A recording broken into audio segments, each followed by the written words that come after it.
I'll admit, 2022's list was rather half-assed. Don't get me wrong, I think I still stand by the actual choices on the list. Like, I don't think I would do too much to the ordering, barring maybe replacing Jar and Ice Co-op with another video I allude to later in the video. I think Pink Robot made a very cogent point in that regard in her video on it, but I still really dislike every video on that list to at least some degree, so as far as I'm concerned, it's not as bad as 2016's list. However, I will admit I kinda dropped the ball in regards to presentation and describing the videos themselves. A lot of that stemmed from just everything that happened at the tail end of 2022. From my health issues that I had developed last year impeding my ability to work, the fact that I basically had to change the entire order of the list last second due to a call Neko Koda and I had where I had to remove her from the number 2 spot, a decision I probably wouldn't have done had I known what she would have done in December. And as I scraped everything together to rebuild it in like 3 months, time crunch kind of got the better of me, so it was definitely half-assed. And good God, were I ever to remake that list, I would definitely approach everything with more nuance and care than I wound up doing. I'm especially sorry to Lin Lin for just chucking you into the wood chipper again like I did, especially after we had a whole discussion about your video prior that year. So I'm hoping this year has given me enough of a reprieve and enough preparation time to actually sit down and correct the trajectory of these year-end lists I do every year. I was working alongside health issues, so I had more prep time. I'm not that really worried about the drama wrap-up this year, and because of that I expect it's definitely going to be the longest one by far, and we'll get more into that a little later. So with all that is said and done, let's actually talk about this year from my perspective and the community as a whole. So my year's been focused on my health, believe it or not. You probably wouldn't gather given my output has been multi-hour long videos about pretty stress-inducing and serious situations. Some that have gone on to be my most viewed content on the platform, which is wild to me. But given I have been in a medical center more times this year than I have in my entire life, and most of it has unfortunately just been for dental work, which I was hoping would have been a quick in and out trip, but took up the entire fucking year for 3 root canals. 3 of those months were spent waiting on my insurance to approve the fucking procedure, so that was certainly fun. All the while, my gallstones had me puking up black spots. I started developing rampant chest pains. I'd been practically burning my stomach. Been on a heating pad 9 days out of 10. My sleep schedule had been thoroughly fucked, and I've been feeling the fatigue because of it. Eating has been hell due to the need of dental health, and so I've just been eating a lot less. I've been very congested all year, and that had sometimes woke me up purely because of an inability to breathe, and you get the picture. 2023, from a personal standpoint, hadn't been fun. Like, yes, at the end of it all, I did wind up going to the ER, and I am way better for it now. But that was at the tail end of November. Most of the year wasn't exactly to the level of chill as December hopefully is. I'm actually recording these lines at the beginning of December, so we'll see. Well, that aged like milk. But maybe I shouldn't be dumping like this. I just feel it's important to talk about, to at least update y'all on where I'm at by this point in scripting. It's been a lot, and I'm just hoping that it too shall pass, because as much as I don't mind the concept of ceasing to breathe in my sleep, it is an obligation to at least try and delay the inevitable, and it got worked out by the end of it all. It was just a rough 4 days, but I'm glad it's over. It's good to be back in working condition. Anyway, outside of that, how did I feel about the community, the state of the community this year? I have not felt this way about a year since 2019, 2017. I'm not sure which I feel closer to this year. As I brush off the ashes of this year going into 2024, I think it's easy to look at this year and ask a very prevalent question. What the fuck was this year? I feel like we just spent the past few years cleaning this place up and getting it all neat and organized, only for the place to be immediately ransacked by a mysterious force. It almost feels like a regression as a community, and I hope I'm wrong on this trajectory, especially given that the last few months saw a resurgence of veterans. But if somebody wanted to make the claim that 2023 was one of the worst years for the community, I wouldn't entirely blame them. Somehow, we all in the SCC collectively agreed on joining a drama and politics arc, where that became like the majority of what we talked about, which feels off-brand for the community that prides itself on being a bunch of nerds arguing someone's bad Pokemon takes.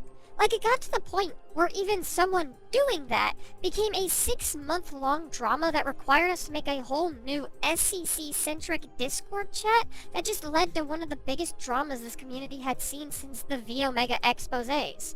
Ironically, also involving V Omega. Like, I'm not going to say that drama and politics don't have a place here. They certainly do. The latter especially so this year, since most of us are on the LGBT spectrum. But the soul of this community felt considerably less like the slideshow commentary community, and more like the skeptic or breadtube communities, or the more drama-centric commentary communities like the art community, or the, gossip channels, tea channels, whatever those are. Like, we've been doing our best to distance ourselves from those communities for the past several years, but it seems like we just gave up, and unfortunately, I'm included. Don't worry, this isn't just me scolding my colleagues or anything, considering you can count on one hand the amount of videos I released this year that weren't in some way attached to a situation, either before or after its release. When I say this year's list will probably be the heaviest of the past 8 years I've done, I do not say that with any exaggeration or hyperbole. Most of the entries this year will require me to divulge in some exposition regarding dramas that happened in our community or otherwise will require discussions of potentially triggering topics.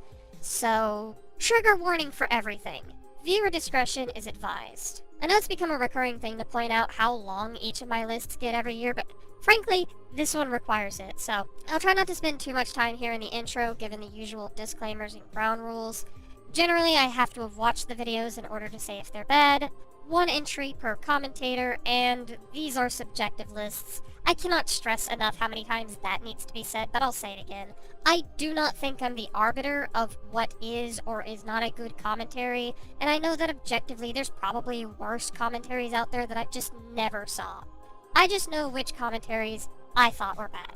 I do not understand why we have to come back to this talking point every year, but given the constant reactions to this list every year, it bears repeating. So, also it bears repeating that these videos do not reflect the commentators. Most of them probably aren't even really stood behind as of this video's release, so please keep the peace and don't harass those mentioned in this video, alright? Anyway, we got a long haul ahead of us, so let's begin counting down my picks for the...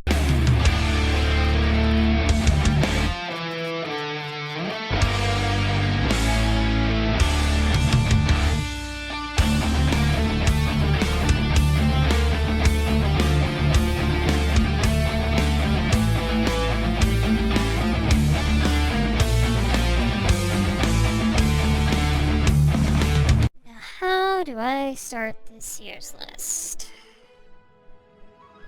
Bomaratsu, I guess? I do try to be kinder to children nowadays. I think in a post-Halo Miranda War SCC, it's kind of important that we do approach talking about the younger commentators with a form of tact and reason, because at the end of the day, they are kids, and like it or not, more often than not, the younger generation is still developing, and so they're not always going to make the best decisions, nor the best content. That's unfortunately kinda just the universal rule. Now, it's not to say that they can't make good content. For instance, Umbrus has definitely grown as a creator over the years, and she turned 18 only this year. And going further than that, while she's had her problems over the years, Lin isn't 18 yet, and I've quite enjoyed the stuff she's put out this year, so I'm not gonna pretend like there's nothing good that can come from kid commentators. That would be condescending and bordering on ageist. However, they are the exception to the rule, whereas Bomaratsu has kind of only proven that the rule still holds merit, especially when it comes to really serious socio-political topics. Let's talk about their video on Color Gray. Welcome to 2023, where we could say the most dumbest shit I have heard in my lifetime. I'll admit, I'm not the most confident in my ability to talk about the subject either, but I promise I'm going somewhere with this, so bear with me. I understand that the new generation likes to be very proactive and conscious about these kinds of things, and I too have been, especially in recent years, becoming more radicalized towards left-leaning ideologies, and trying to be more conscious about socio-political disputes. It's hard not to, at least to a certain degree, when you're part of a minority in a post-Trump world, but sometimes I do wonder if some people take that proactive or progressive approach things too far. Like, Bomaratsu does very much portray a lot of the negative tropes of the left in this video, pitching this notion that you can't be racist against white people. End of statement. Now, systemically, in the US, you could have an argument. There's not really policies or practices in place in America that oppress white people, and there's a high doubt there's gonna ever really be anything in places to change that. You'd also have likely a hard time trying to convince anyone that white people face any institutional racism either. Like, we can acknowledge the privilege there.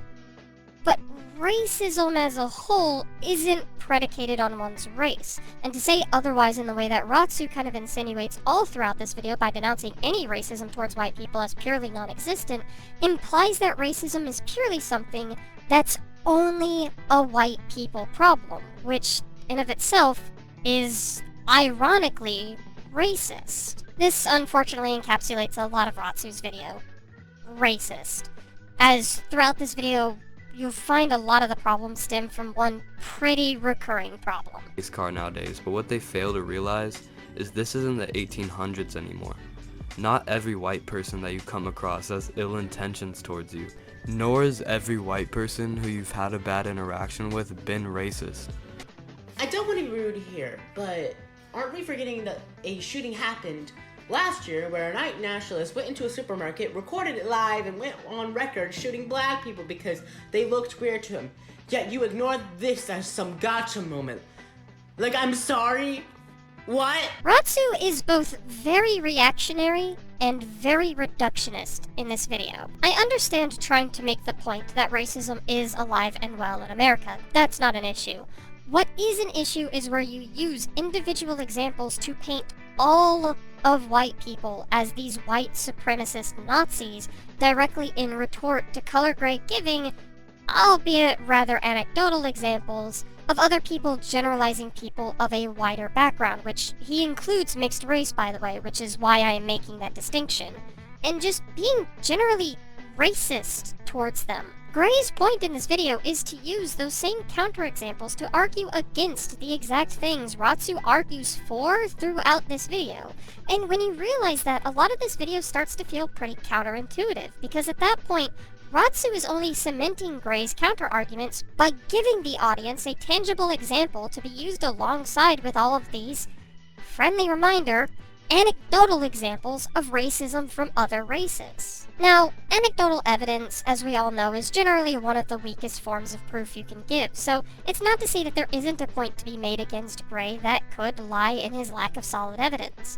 But the examples he gives are unfortunately real examples, and I know that because one of the directly cited examples from Gray's video wound up being one I stumbled across when YouTube started recommending me a different video about this exact topic. One I presume Gray got a lot of his talking points from, to be honest. I've legit seen videos online of people being openly racist to white people and being proud of it. I remember I saw this one video a while back of a girl claiming that you need to ask your friends if your white friend can come and hang out because maybe they don't want to deal with the quote-unquote white energy, and that you don't want that person to feel like a good white person and feed into their ego. You have a token white and you're hanging out with your friend group of color, you need to ask permission from everybody in the group to bring your white friend. Like, don't just bring them. With them. I might not be in the mood to deal with white shenanigans that day. That's all I'm saying. And another thing, it feeds into their ego. Like, don't let them think they're a good white person. Now, that other video I have very torn opinions about because, on the one hand, he does make a lot of seemingly cogent points despite his examples coming from a known terrorist account that tends to take people out of context, but the other, I also think there's a very real argument to be made in favor of that video being a veil for white supremacy, but I know I ain't educated enough in this topic to make such an argument, so I'm not going to. Plus, it's not really relevant. So going back to the point, Ratsu within this video is incredibly dismissive and unwilling to interact with the video to properly argue it, which means Ratsu doesn't really argue the video in of itself. At best, they're arguing the sheer premise of it without hearing the actual arguments, and at worst, they're arguing a straw man. Neither are particularly great. Because of that, their arguments seem disjointed and barely relevant to the actual discussion itself, throwing anything and everything they can at the wall to see if any proper argumentation sticks. Doesn't help that their own understanding of the topic is sophomoric at best, as some of their examples of ancestral racism use modern-day topics like COVID hate crimes and the 2023 Willow Project. They don't seem to acknowledge the existence of black slave owners, even going as far back as the 1800s. They misunderstand the entire case surrounding George Floyd, and it even goes as far as them not understanding the fucking words they use sometimes. I'm oppressed because I'm white. We really live in a small world, folks, because this man had said the most stupidest point I have heard in my life. What in the white man is this? This is why we need to uphold white supremacy, because people like this exist. Now, while I wouldn't call this more than just naivete or an uninformed and childish grasp on what the topic of racism is, it still comes off as pretty bad all across the board, especially when there are moments beyond even white people that Ratsu appears to have some implicit racism against. Seriously, there's a point in here where she tries excusing racism towards mixed-race people because oppression still exists. Like, I'm not sure what point you were trying to get across with this video, but unless your point was to demonstrate the exact behaviors people like Charlie Chun and Colored Gray were calling out within their respective videos, then I think it's safe to say that your point failed in a way worth calling one of the worst commentaries of the year. And if you weren't 17, maybe you would have been worth putting higher on this list than a mere introductory entry, but given you're a kid, and this doesn't feel malicious, the most I'll say is maybe hold off on talking about anything else like this until you have a better grasp on it. Or at least can do the proper research into it. Be able to view things from perspective, and don't get ready to just dismiss the topic outright. Else, why even do a commentary to begin with? And I do mean that, by the way. I've seen some of your other videos. You tend to have a habit of doing that. Watch it.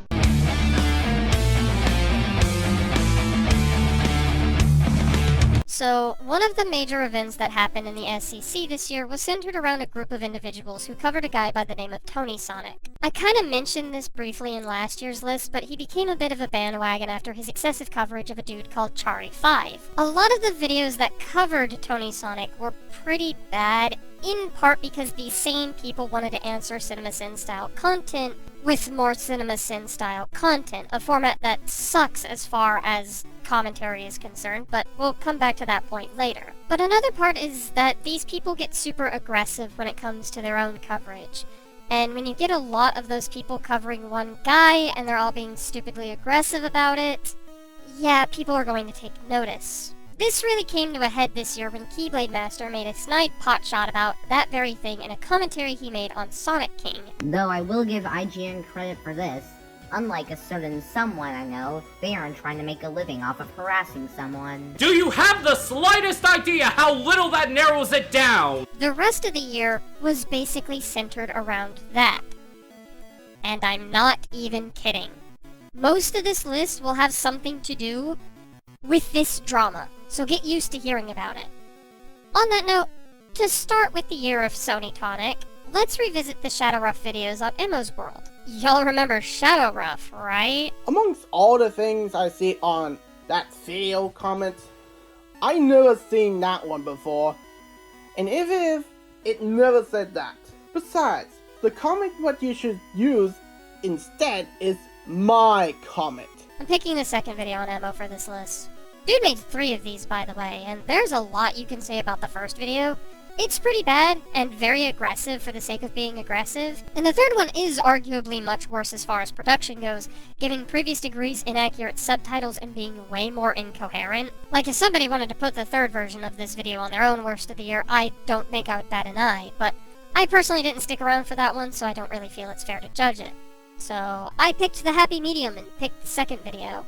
I covered this one alongside the first video in a video on my channel earlier this year, so those who watched that video probably know why I dislike this video so much. It's an incoherent mess that's unfocused and disrespectful of the target, so let's start with the elephant in the room. Shadowruff's editing is atrociously intrusive, sometimes editing over the original video with his characters or his counterproductive attempts at saving people's ears from a robotic filter on Zack Goes Red that winds up just muddling the context to an incomprehensible degree. Like, I'm not even sure why he decided to do so anyway, since Zach's audio isn't even really that atrocious until you get into Shadowruff's video. And that in of itself becomes an issue, because in order for us to know what the crap the discussion the chain is arguing around, we should be able to understand it. It turns out Charlie is right, because the nighttime moves when he thought himself would he included in the generation, but he wasn't included in other generations. So we totally lost it. This editing chicanery also applies to whenever Destroyer Shy is on screen, since for some reason Shadowruff had chosen to pitch down Destroyer Shy's audio, giving us an insight as to what Destroyer Shy actually sounds like without their own filter on. And look, as someone who tends to use her own filter, I really can't stand that, because usually if someone's got a filter over their audio to pitch it up, there's usually a reason. And intruding in on that is fucking gross and weird, and if their reason is anonymity and secrecy, you're an asshole for effectively revealing that to the general public. Not to say that Shadowruff isn't an asshole in other places. He absolutely is. A lot of his first video, by his own words, was made on the back of spite and frustrations at Keyblade's potshot, and it shows in spades. But this in particular becomes notable when you account that the second iteration of his video on MO was made in tandem with an apology video for being an asshole in the first video. Said apology video also apologizes to Emo for misgendering her, but given that some interjections within his second version reuse exact interjections from its predecessor, some that include the misgendering of Emo, you could probably be forgiven for saying that his apology was half-hearted at best and rushed out at worst. It appears that Shadowruff just really didn't like being initially criticized for his video, and instead of actually learning from the problematic parts, he just tried rewording them in a way that attempted to make the point clearer, which oftentimes doesn't work.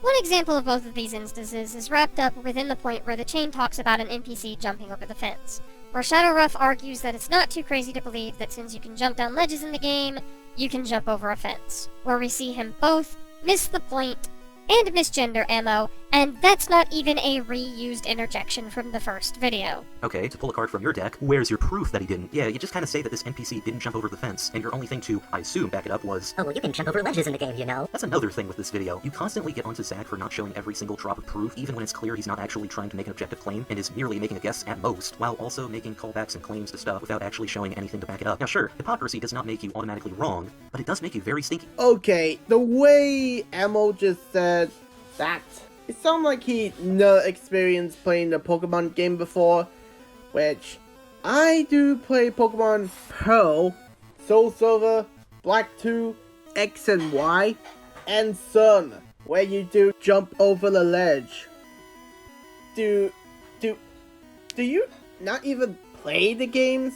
So you've got a really lazy revisit that intrudes on previous degrees to a harmful and distracting degree, and it was posted in tandem with an apology for doing pretty much everything in a previous version, ignoring how he saw it deemed fit to reuse content from the prior revisit. Though even discluding those examples, we have Shadowruff strawmanning about every point Emo makes so he can effectively white knight in favor of Ephraim and Destroyer Shy. A good chunk of these points, of course, come from the reuse of interjections from version 1 of this video, where those issues were the most prominent. Which, again, if you were going to apologize for said previous video like that, why would you deem some of that video acceptable enough to reuse? Again, I just can't wrap my head around that. But even then, those aren't the only examples. If you watched my commentary on these videos, you may recall every other point or so had me correcting the misinterpretations of Emo's points that were argued against by Shadowruff, predominantly in the department of him fixating on the wrong aspect of an argument. If Shadowruff calls out hypocrisy, there's a good chance he's trying to allude back to a point Emo made where it doesn't belong. If Emo responds to a direct example of something, Shadowruff will try to beg for elaboration. If Emo tries to critique a joke as a joke, Shadowruff will try to paint that as an example of Emo taking a joke too seriously.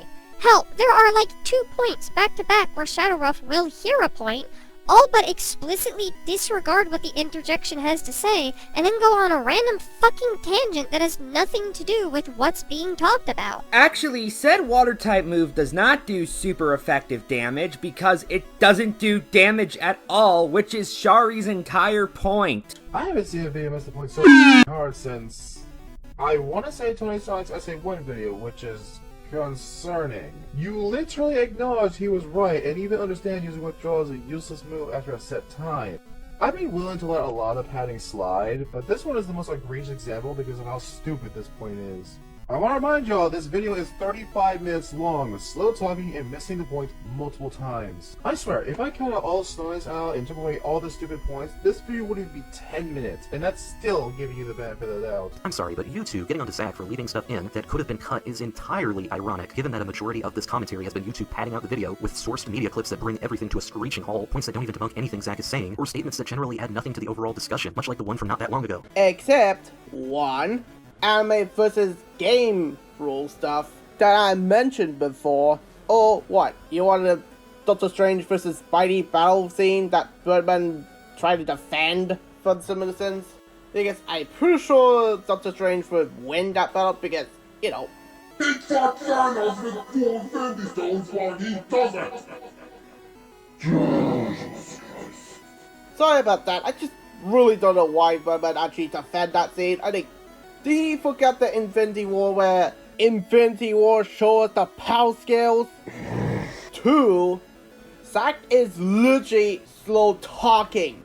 Which, do you not watch the episode where Songbird got annoyed that I just did a sloth talk? I will link to that video in the description. Now that I think about it, a lot of this feels very familiar to the criticisms I had of his video on Ephraim last year. And I know Shadowruff probably ain't gonna want to hear that, but that's unfortunately the case. Like, I get not particularly finding Keyblade's potshot in good taste, and then to have that follow up by a try-off that covers Destroyer Shy maybe poured salt in the wounds a little bit, but Destroyer Shy has been critiquing others publicly as well at the time, predominantly Tony Sonic. So it was going to make sense that, were they to screw up, a community who cover people's public videos was going to take notice and see this as a chance to critique public content. We're all commentators here, so you do kind of need to get used to the idea that you will get covered every once in a while. No one's perfect after all, and no one can hit it out of the park every time. Hell, look no further than my list last year as an example. Mess-ups happen, and it's way better to kind of just dust yourself off, move forward, and try again than it is to see that every video that critiques your friends or you directly. No, it doesn't feel particularly great to be told that you fucked up, especially if you were previously pretty proud of the video, and you are allowed to feel a little verklempt in the moment, no one's saying that you can't. But when you get to that point, it's important to acknowledge that to be where you're at and step back if need be, instead of rushing back to do yet another video in an emotionally driven and spite-filled intent. And when I say try again, I don't exactly mean do yet another commentary on the same video. Like, try again was never to be taken literally in this regard. It's as it usually was whenever I used it, a way to say that moving forward is okay, but that you need to change things up so as not to repeat the problems from before. Anyway, moving on from that.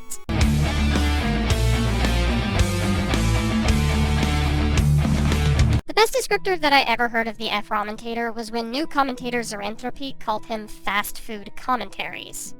I think that's quite fitting, because like how I was when I was a fast food commentator, Ephraim has released some that are pretty okay, and otherwise has released some pretty unfortunate bombs. With that said, I've had a lot of discussions about this with Ephraim, and he seems to be frustrated with how whenever he spends more time on a video, he releases something like the video on Goat Kato, which is by far his biggest blunder this year. At least as far as I'm aware. Now, in fairness to Ephraim, because I don't think he gets the benefit of fairness enough, especially during this year, I do think of this video better than his video on Fractured Light from the year prior. The context surrounding his points don't become nearly as skeevy in this video, and I've seen less from him that would be stiffer competition from his year prior. Like, outside of this video, he's released things that are mostly fine, if albeit kind of just existing, so whether or not that's a sign that I've simply watched less of Ephraim's content or there is a vast improvement from the past year, I'll let time decide on that. With this said, I still want to talk about the video on Goat Cato. While doing research for the most recent Temporal Times commentary, that being the one I did with Mushroom Girl on Sav, I watched a video by Goat Cato on the topic of Mushroom Girl, and holy shit, it's bad. I feel like a lot of the drama surrounding this topic this year could have been avoided if everyone just introduced the phrase sapphic into their vocabulary.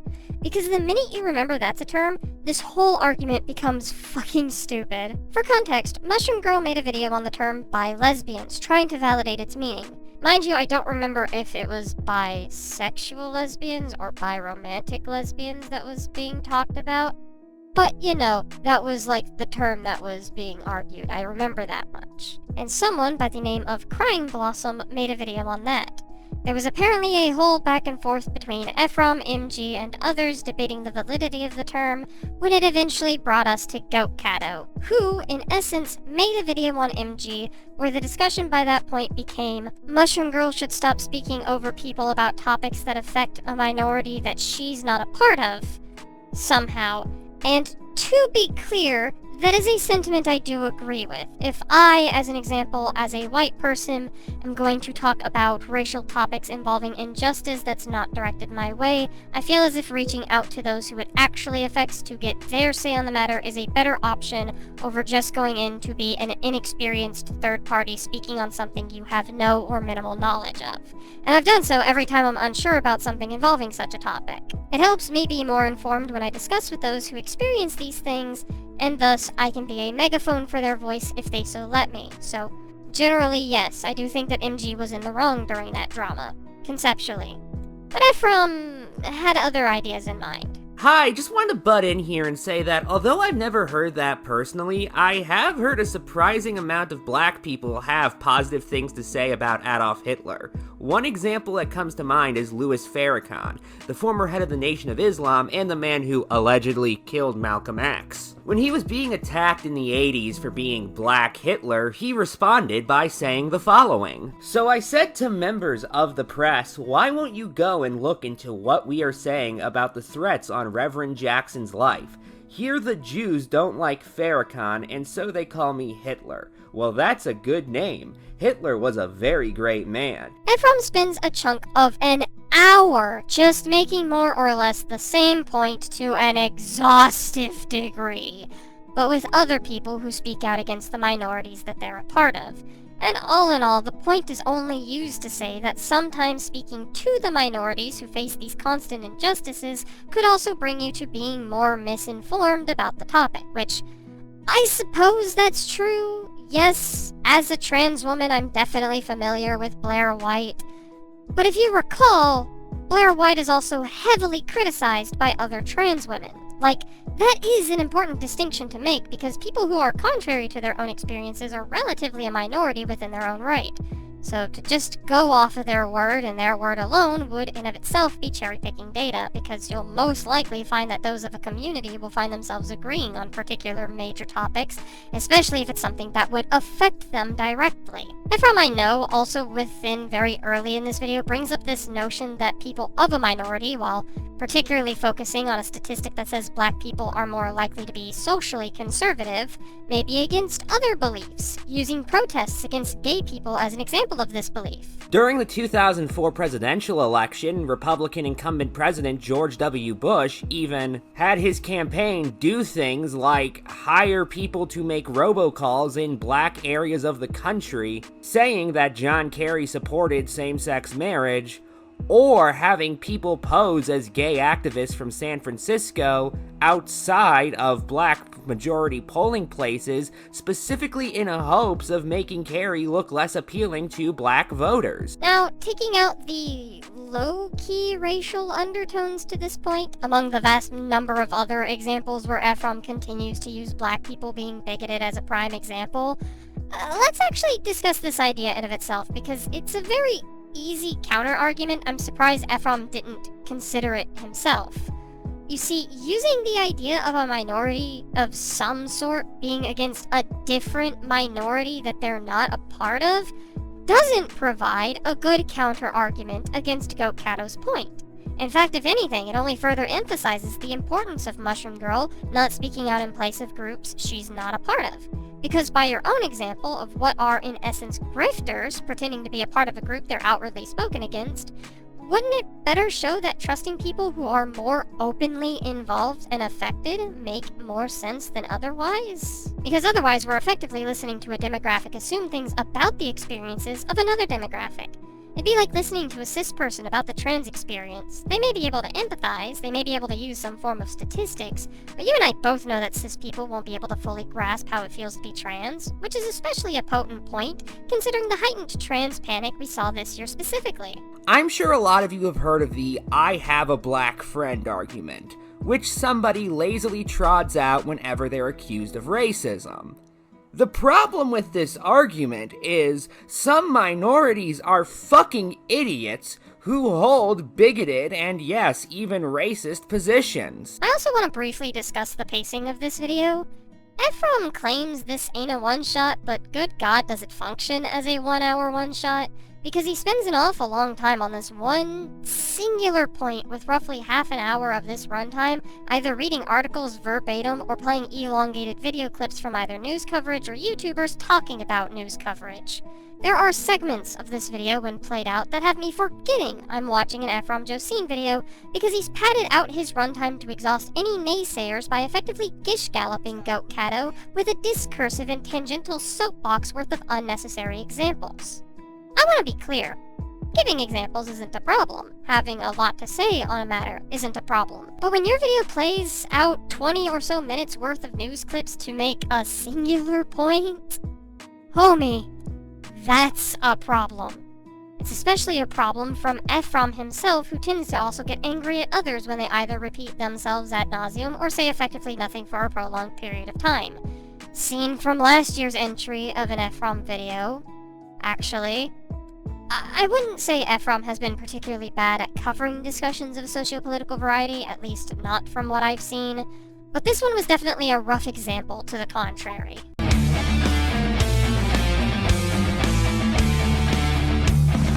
I guess I should have figured a person like this was going to talk about a video like this. Limbo Fuzzframe was a name I recalled hearing, but prior to joining the Purely Odd Grandmasters I didn't really know. And after knowing him, I realized some of his more parasocial tendencies, demanding he flies me out to a hospital in a state, and vindictive nature where he tried speaking on my behalf about Mr. Medicare's battle with cancer.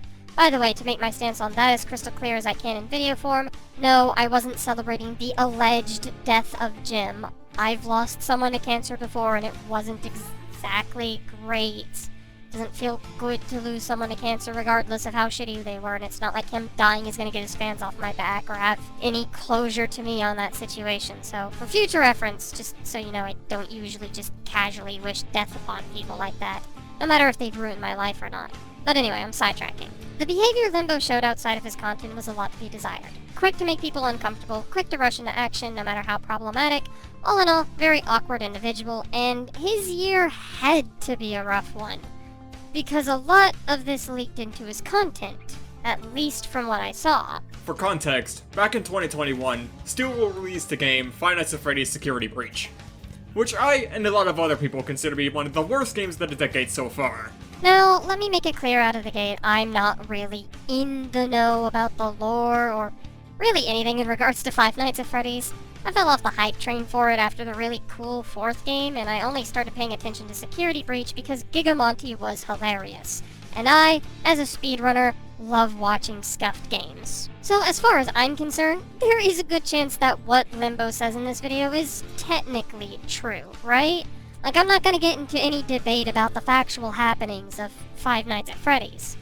However, there is a particular phrase that I've learned is pretty important when it comes to commentaries, especially commentaries of this ilk. Just because what you say is technically correct, doesn't mean the video is good. Now, usually my go-to example of this is, ironically, my video on Mr. Medicare. Nothing I said in that video is technically wrong, it's just stupid and misplaced. And my presentation of the points were hot garbage. But Limbo, I think, is a good modern example of that phrase, because what Limbo is arguing in this video is a massive straw man of what his target's position actually is. See, if you actually watch Strictly's video, he makes it pretty clear that most of his mentality comes from his own personal interpretation of the overarching game's story, which in his opinion is revenge never pays. A notion Limbo outright rejects because it's not been explicitly confirmed to be the canon explanation of the overarching moral. He acts as if Strictly is saying these things are a certainty, when not even Strictly himself says it to be such. I know Scott Cawthon probably didn't intend on a couple of these points, but I don't care because it's my video, and you know what? You can sue me. So to translate, you don't actually have any sources regarding whether or not anything here was intended or not. So you're just making crap up. Well, this is gonna be fun. The thing is, Limbo never actually proves what the actual intentions were with the series, which, if you're going to make this big, grandiose statement attempting to debunk Strictly's interpretations and fan theories with what specifically is within the intended messaging, you kinda need to be able to, you know, actually prove what the intended messaging was. But even then, that'd be pretty flimsy because Strictly is talking about why he personally doesn't see an issue with FNAFton coming back, using things that he noticed and he read into to demonstrate why he came to such a conclusion. A lot of this is very personal to him, and while at the end of the day that doesn't exactly stop a commentary from focusing on the reasonings given for someone's opinion, Limbo barely even seems to want to entertain the idea enough to interact with the video on its own terms. He wants to try to shut out the very premise of the video and denounce it out of the gate, which is not how you would argue a video like this. Because you're not arguing the video. You're maybe arguing the opening premise at best, but the actual arguments for the premise remain untouched. I feel I should also mention this problem. So, I'm going to do something very detrimental to this video's pacing, but hear me out, because I think it's important. What I'm going to do is play out one of Limbo's arguments in full, without any edits, and I want to see if it starts setting in one more glaring issue with this video. Hey, it's me, Editor Strictly again, with no script again, and once again I am sick. I want to mention, I wanted to add in here, another, probably a better example of this, that I've seen as of late, like, you know, as I'm recording this, not as I recorded those last bits. Basically, a more comparable thing to, like, Afton, like, always coming back and that not being a problem with, like, any other franchise, is, horror movie franchises, specifically slashers, like Friday the 13th with Jason Voorhees, and, Freddy Krueger and, Nightmare on Elm Street. Honestly, I would argue that Jason and Krueger are even worse examples to use, given, well, they are not only the faces of the franchise they reside in, but their very existence is the very backbone to the premise of the films. The premise of a killer getting revenge on camp counselors for being somewhat responsible for his death due to their neglect does not work without Jason. And the premise of a killer haunting the dreams of teenagers does not work without Krueger. Even without that, those movie franchises still eventually ended as far as their original continuities are concerned. And at the tail end of those series, they were getting absolutely terrible. James A. Janice of the Dead Meat channel pointed this out in his kill counts on them. Welcome to the Kill Count, where we tally up the victims in all our favorite horror movies. I'm James A. Janice, and today we're looking at A Nightmare on Elm Street 5, The Dream Child, released in 1989. The Dream Child picks up a year after Alice defeated Freddy in The Dream Master, and finds her still with Handsome Dan as they graduate high school together. But their year of peace comes to an end when Freddy's resurrected and starts killing again, somehow managing his massacres even while Alice is still awake. After The Dream Master took a break from exploring Freddy's backstory, The Dream Child returns to the Amanda Krueger storyline established in Dream Warriors, and pretty much bases the entire movie around it. But with another revolving set of screenwriters and a super rushed production, the resulting movie is a gothic mess that continues to feature more weird dream visuals than interesting characters or a sensible storyline. And the Freddy Jr. part is just the cherry on this shit sundae. Welcome to the Kill Count, where we tally up the victims in all our favorite horror movies. I'm James A. Janice, and today we're looking at the 6th Nightmare on Elm Street movie, Freddy's Dead, The Final Nightmare, released in 1991. And although we're not done covering Freddy Krueger just yet, in some ways this is the final nightmare. It's the last solo Freddy film to take place within the original continuity of the series. It also happens to be widely regarded as the bottom of the barrel for Mr. Krueger's escapades. Freddy's Dead completely drops Alice Johnson and pretty much that entire tangled storyline that began back in Dream Warriors. In its place, we get an absurd plot about a ghost town Springwood and Fred Krueger's fully grown offspring, along with a handful of cameos and a final 10 minutes that were filmed and released in 3D. On top of all that, this is the film in which Freddy Krueger completes his transformation into a full-blown Looney Tune.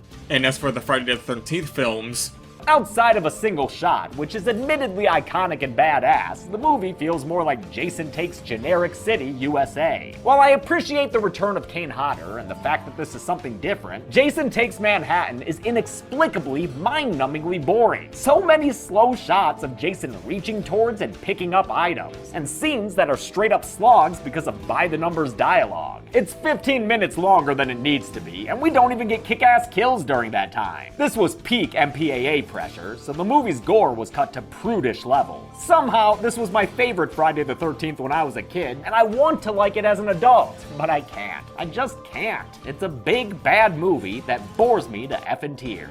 Heck, there was even this quote from James Rolfe. It was the 90s, an age when heavy metal and slasher movies took a back seat. It was a boring time. After having burned out on the 80s excess, there was nothing left for the 90s to do. I even remember firsthand seeing a newspaper ad for Jason Goes to Hell, and one of my friends commented saying, "I'm so sick of that." Everybody knew the deal by now. Sure, they got rebooted as the pictures you flashed on screen, but those were critically panned when they came out. Do you want a horror villain that's actually comparable to William Afton? Try Albert Wesker from the Resident Evil games. While yes, both Will and Albert do have a big influence in defense of those games, but here's the thing. Neither the premise of Resident Evil nor Five Nights at Freddy's requires the presence of Albert or Will respectively, because the most iconic parts of these games outside the fanbases of those franchises aren't just Albert or Will. In this case, it's the zombies and mutant creatures for Resident Evil and the animatronic animals of FNAF. And for Resident Evil, Albert was allowed to be killed off in RE5, and Capcom has never brought him back since. And judging from the reviews I've seen of 7 and Village, I think it might have been the right choice given the stuff that goes on in them, especially with the Bakers in 7. So remember how you're still watching a Worst of the Year list? Yeah, thought I'd remind you. So what I just demonstrated was that Limbo, for some ungodly reason, relies on the reviews of other people to make his points for him. He'll play prolonged sources that didn't really need to be used to make a point he's not making, like, cool opinion, did a YouTuber give it to you? I guess so! Not only that, but a lot of those sources are subjective at best. Yes, the likes of James Rolfe and Deadmeat do have the analytical skills needed to elaborate on a point, but at the end of the day, what they're saying is ultimately subjective and strictly may not agree with their views on the Friday the 13th and Elm Street movie's quality. So you're kinda just playing clips to play clips at that point. They're not needed. Limbo's video is a review in commentary form. It should barely qualify for a list like this. Like, I invalidated other videos for less. Star Giant's Mr. Enter video, I thought didn't really count for this year's list, but Limbo's video is, for all intents purposes, attempting to be a commentary. But it really shouldn't be. And for why? Security Breach is on my small list of games I consider to be, without any exaggeration, objectively bad. There's no potential upside to this game that I can count either debunk, I consider to be vapid or superficial, or just bring up an example of it being done in a better game. And I don't take kindly to people like you defending it. Because Limbo doesn't like the game. Fascinating. In fact, Limbo seemed so offended by the premise of someone defending Afton's return that talking with him in the comments about everything resulted in him getting angry at everyone else, and him making a community post where he effectively doubles down on his stances in regards to Strictly's video, but does agree that his attitude in the video was unnecessary. So at least we got something. Unfortunately, it's barely enough to escape this list or to justify his ire at Security Breach. You can not like the game all you want, but leave us the fuck out of it, you know? Overall, this video is a haphazardly put together commentary that relies on other YouTubers to make points for it, and all because Fozframe was emotionally invested in a series that released a game he didn't like. It's a tale as old as time, but unfortunately continues to make bad video after bad video.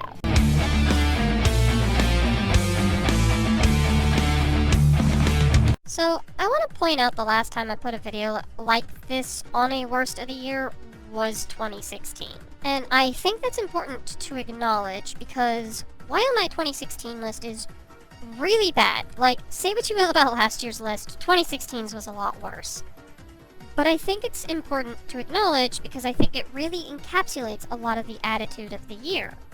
There's a few other videos later on this list that I'll also be able to call back to 2016 with too, so you might notice a bit of a running motif this year. 2016 was not a terribly great time to be in the SEC. We were a bunch more willing to harbor insults at each other. A lot of commentaries from back then were pissing contests. We treated our targets with basically zero respect, and I do often feel bad that I contributed to that kind of behavior. But that said, nowadays I do feel like we're a lot better at it now than we were back then. At least, we usually are, though some of us do still have our bad habits. Of course, as you've seen up to this point. Some of us are lagging a bit behind, or sometimes forget what we're even here to do. Some of us are just that petty still, and not even in the affectionate way. And with that, meta. Before I start this commentary, I just want to give you a heads up that I am going to say some pretty harsh things in this commentary. The last time I put a video like this on a worst of the year was 2016. So how do we talk about a less than 3-minute one-shot on a worst of the year list? I'll be honest, I'm not entirely sure. It's gonna be a challenge. There's not really a ton to talk about with this commentary, but it does have just enough bad about it to belong on a list like this. Arguably, it's the worst one-shot commentary I've ever seen. To look at someone who is just informing their audience that there is to be a rebrand of their content, and because of that they've chosen to remove their old content, and think that it was like making fun of their audience because they showed nervousness, is sure a choice. Like, bad faith is perhaps maybe underplaying how much of a stretch, how tin-foil this absolute jump to conclusions is.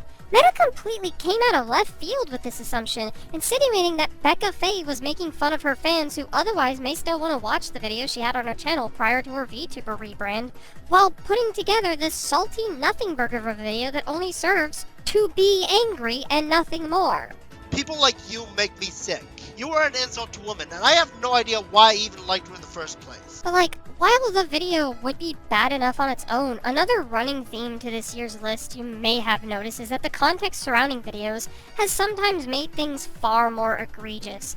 And in this case, it begins with Meta apparently keeping up with this spiteful behavior for 8 months prior to releasing this fucking one-shot, which was confirmed in both a lengthy community post and in the comments where Becca flat out tells us that Meta had been doing this for over half a year. Which was then followed by Meta potentially attempting to gaslight her by saying that this was the first time he's ever heard of Rebecca's discomfort. Now, I do want to stress the word potentially here. I won't make any definitive claims on Meta's intention with this comment, but considering that he acknowledged he's been doing this for as long as he had been, it wouldn't have been too much of a stretch to presume that Becca had mentioned something at some point, and Meta either just simply ignored it or simply dismissed it. Taking out those options, though, the dude was still harassing this woman for rebranding her channel for 8 months! That is some Justice Sylveon levels of obsession, Meta. You should know better than that. Oops, I delete all my videos. Oh no. That sarcasm and mocking tone she has in the title cannot be good news. Then there were the community posts following the several commentaries Meta received where he decided to paint himself as the victim in the situation, calling the SEC toxic because they acknowledged that him making as much of a bad faith read of Becca's actions as he did came off as a little fucking manipulative. Oh noes, she laughed out of embarrassment at her own scuffed video, something you conveniently took out of your video, by the way, to solely isolate the fact that she laughs at all within this video. Yeah, that totally doesn't look dishonest or anything. No, not at all. You see, it's this deflection and damage control after the fact that really left a bad taste in my mouth about this video. Like, I probably could have still made this list with all that was said and done, but it's this shit. It's this entitlement of not being held accountable for shit that he did indeed do that felt like the toppings of everything else that's here. It's pretty easy to look at this behavior and deem this video as one of the most parasocial commentaries to be released within this niche little subgenre of commentary probably ever. and you definitely have a good case on your hands. Like, even when the disclaimer is a point of contention, that's usually a bad sign out of the gate. Disclaimer, the following video is not meant to be an attack on the person I'm covering. This video was made for the sake of criticism and entertainment purposes, and please, do not go to the original person's video and harass them after seeing this one shot. Like, what criticism is there in this video, Meta? Point to me. Where in this 2 minutes and 53 seconds is the criticism? Because just saying that someone showed malice and contempt for their audience and how you're totally done with their content, followed by an in-card final lesson where you double down on this notion, doesn't actually give any form of criticism. At most, this is a petulant and a whiny rant video that does the exact opposite of what you claim the video was set out to do.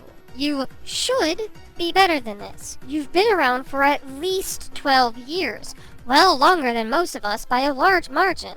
And while you've always had your moments of off-color remarks and bandwagonable content, this is the first time that a lot of us had seen this kind of malice exuberate from you, and I hope after all of it is said and done that you've learned to do better than this going forward. However, I do know a little bit more than your past than others from my era, and I know that this is not your first time doing something like this.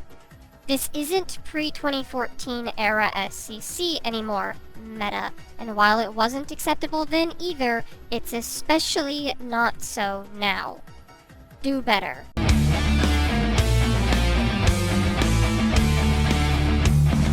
So after Keyblade Master's potshot in his Sonic King commentary, we'd gotten a few responses made in retort to it by the people Keyblade took shots at. Now, to my knowledge, the Birdman hasn't made any mention of Key's video, and I've already talked about Shadowruff's spike-driven nothing burger against Emo's World, so we still have Destroyer Shy and X-Freds' responses to talk about. Now, I'll talk a bit more about Destroyer Shy's response to it later on in this list, because, spoilers, it will be important later. However, we can talk about X-Freds' response now, because X-Freds' response, I'll be honest, was considered for this year's list. I think it was far too presumptuous of intention. I think the lack of evidence to the harassment Destroyer Shy and friends got from Tony Sonic's fans did not really help the overall narrative that they were being harassed over it, much less that Keyblade Master had fed that flame. And all in all, what with the production problems and lack of script, it's just generally a hard sit-through. I didn't like the video, and so I don't think that it cannot be critiqued. But I guess we weren't going to get that critique from Keyblade Master himself. Stop right there, criminal scum! I'm not letting you commit another war crime on my watch! Wait, what war crime did I commit last time? Remember your last co-op? Oh, okay. In my defense, it was the first co-op I scripted before my co-op with Ephraim became my first official co-op. Is this what a heart attack feels like? No, there's usually 3 DeLoreans that fall from the sky, but the point here is Kagura has lost their co-op privileges. So in order to make sure this commentary doesn't repeat the mistakes of the past, I took it upon myself to time travel here and turn this co-op into a try-up to make it good. So this video technically isn't Key's, he's just one of the members of the try-up, and is incontestably the worst part of it. So we'll save his problems for last. No, this video belongs to newcomer in the community, Turn of the TV, who in my opinion is the best of the video by far, though that's not saying a whole lot because she doesn't really bring a lot to the video as a whole, being the one that is probably the least amount of screen time out of the 3. I think she only really starts getting relevant points about halfway-ish through the video. That said, the points that TV gives us are mostly okay, at least in a vacuum. There are definitely a handful of flat-out wrong statements and stupid points from her, but comparatively, I would take just her over the other 2. It's also rather unfortunate that points like bringing up X-Fred's repetitive nature kinda comes off as a bit hypocritical in this video, when the 3's points constantly get restated by another, sometimes within the same interjection. It almost feels like the trio had worked on their own scripts separately and just mashed them together with some added chemistry so it didn't feel like just the 3 living in their own separate voids. And there's a couple instances of this being the case, but I think the one that I caught on to the quickest was the it joke counterpoint, which not only doesn't work when X-Freds' issue was what the joke entails, but outside of the first time it's brought up from Keyblade, the other 2 instances of this point feel unneeded and repetitive. Quick question, but where did I ever imply that you guys were harassing Tony Sonic? Since from my joke, I never said or implied that you guys harassed Tony Sonic. If anything, Sonic King's little jab was painting you guys out as harassers more than my joke, since he explicitly said harass, whereas I just turned the tables on him due to his poor wording. On that note, make it worse how exactly? You don't really elaborate on how a single pop shot can make a situation worse. I can understand if it was like a subtweet or blatantly painted a target behind the back, but here, it's just a pop shot that didn't even last long. Why would Key not be joking about this? Like, from his tone and everything else presented in that clip, it was clearly meant to be more jokey compared to some of the other interjections in his video. This, I feel, becomes the most notable, though, through Kagura 101, who primarily really existed in this video to make production nitpicks that the other two already make in the video, or later elaborate upon better than Kagura manages to. It just kind of feels like he was parroting without really understanding why X-Fred's video was flawed. Really break down what he says throughout this video, and barring maybe one or two points I overlooked, that and a really unfortunate point about grammar from someone who sounds as if English is not their first language, no offense, someone else repeats the exact same point elsewhere in the video, but better. I think the best and most obvious instance of this behavior shined when the three were talking about X-Fred's echo. Keyblade comes in with a direct mention of what the problem is with the audio, being what he describes as mobile audio issues. And Turn of the TV goes on an explanation onto how to rectify those issues for the future, leaving Kagura's diatribe about how this was a possible editing mistake fruitless and contradictory to the other two's approach with screen recording in mind. Like, is it a problem with the editor, or is it a problem with Movizin, the screen recorder? Usually I wouldn't point out these kinds of mistakes, but they become more noticeable when paired beside better versions of the same point. For God's sakes, this is the second time I've had to deal with mobile audio issues. Editor Kagura, insert the original video here so we don't have to deal with one of the four horsemen of the audio apocalypse. Already on it. Before I do that, I just want to say that there's a loud echo in Key's original video, which makes me wonder, how did you let that issue slide? Most editors are capable of keeping the audio at the same volume. All of this is making me want to get on McFlurry for this. If it's an issue on Mobizin's part, as I am aware of the fact that it does do that from time to time, may I suggest maybe downloading the video if you have enough storage on your phone? That way the likeliness of this happening again would be lessened. If you can't do that, then I suggest double checking the footage before uploading, as the audio is a serious issue. But again, those two are relatively okay in comparison to Kenny the ex-Keyblade Master, who, throughout this video, feels like he's running on auto-responses the entire time. This is easily the worst defense we've ever seen from someone in the SCC by far, because Key will practically jump through hoops to try and excuse a pretty in poor taste potshot at the now ex-anti-Tony Sonic brigade. And frankly, it gets embarrassingly contradictory the more he defends it. Keyblade will emphasize the fact that his potshot was a joke, which, okay, fine. But Key, as we, and especially you, should know, a joke can still have a point behind it, and the fact of the matter is, while your intention could have been to point out the vague nature of Sonic King's harassment statement, it was still you who pointed to the four you did, explicitly mentioning that all these four cover someone, particularly Sony Tonic, to death. But it gets worse when Key goes back and doubles down on it all, saying that he would have been totally justified in making the claims that his joke implies, frankly all throughout the video. Because that's where it becomes contradictory. Is it just a joke and X-Freds is taking it too seriously? Or are you validated in calling Destroyer Shy, Shadow Ruff, and X-Freds harassers? You can't have it both ways. It gets ever the more obvious which one in particular Key chooses, however, which is where I want to segue into the next problem with specifically Kenny here. I'm still waiting if you're gonna make an apology video or not. Well, that depends. What is there to apologize for? As throughout this video, you've kept misinterpreting a singular joke to make it sound worse than it realistically is, and have done nothing to persuade me that what I did was bad and worth apologizing for. Instead, you've given me ample reason to not take you seriously and continue on my day without looking back, since the way you presented yourself is unprofessional, to put it kindly. Keyblade's a fucking prick. Like, yeah, no shit, we had a whole situation this year where he told an at-the-time fellow Clubhouse member to kill themselves a week after she previously attempted. We kind of figured Key was an asshole by now, but like, we really should have seen the warning signs with this video, because Key's apathetic attitude towards what Xfreds was saying comes off as fucking callous. All Xfreds wanted was an apology from Key for even jokingly insinuating that the four were harassers of Tony Sonic, and feeding into this apparent harassment the group had gotten. And Key calls it misinterpreting, and dismissed any apology that he could have given to everyone, and refusing to cause what was arguably the biggest SCC drama of the year to practically stop in its tracks. Though Xfreds, trust me, you aren't going to get a sincere or good apology from Keyblade Master anyway. Dude literally got outdone by AI when trying to apologize for telling someone to kill themselves. I think we can say with certainty that he doesn't give a single fuck. But if that wasn't bad enough on its own, Keyblade also just kinda comes across as a prick to even his own co-op partners. Particularly Kagura, as Key downright borders on villainizing and abusing Kagura for a co-op he had done with Raven Pines. Apparently Kagura himself wrote these moments, but combine it with the other instances of vindication sprinkled throughout the video from Key, you could see why this comes off as unpleasant at the best of times. Like, I get self-deprecation, Kagura. I do.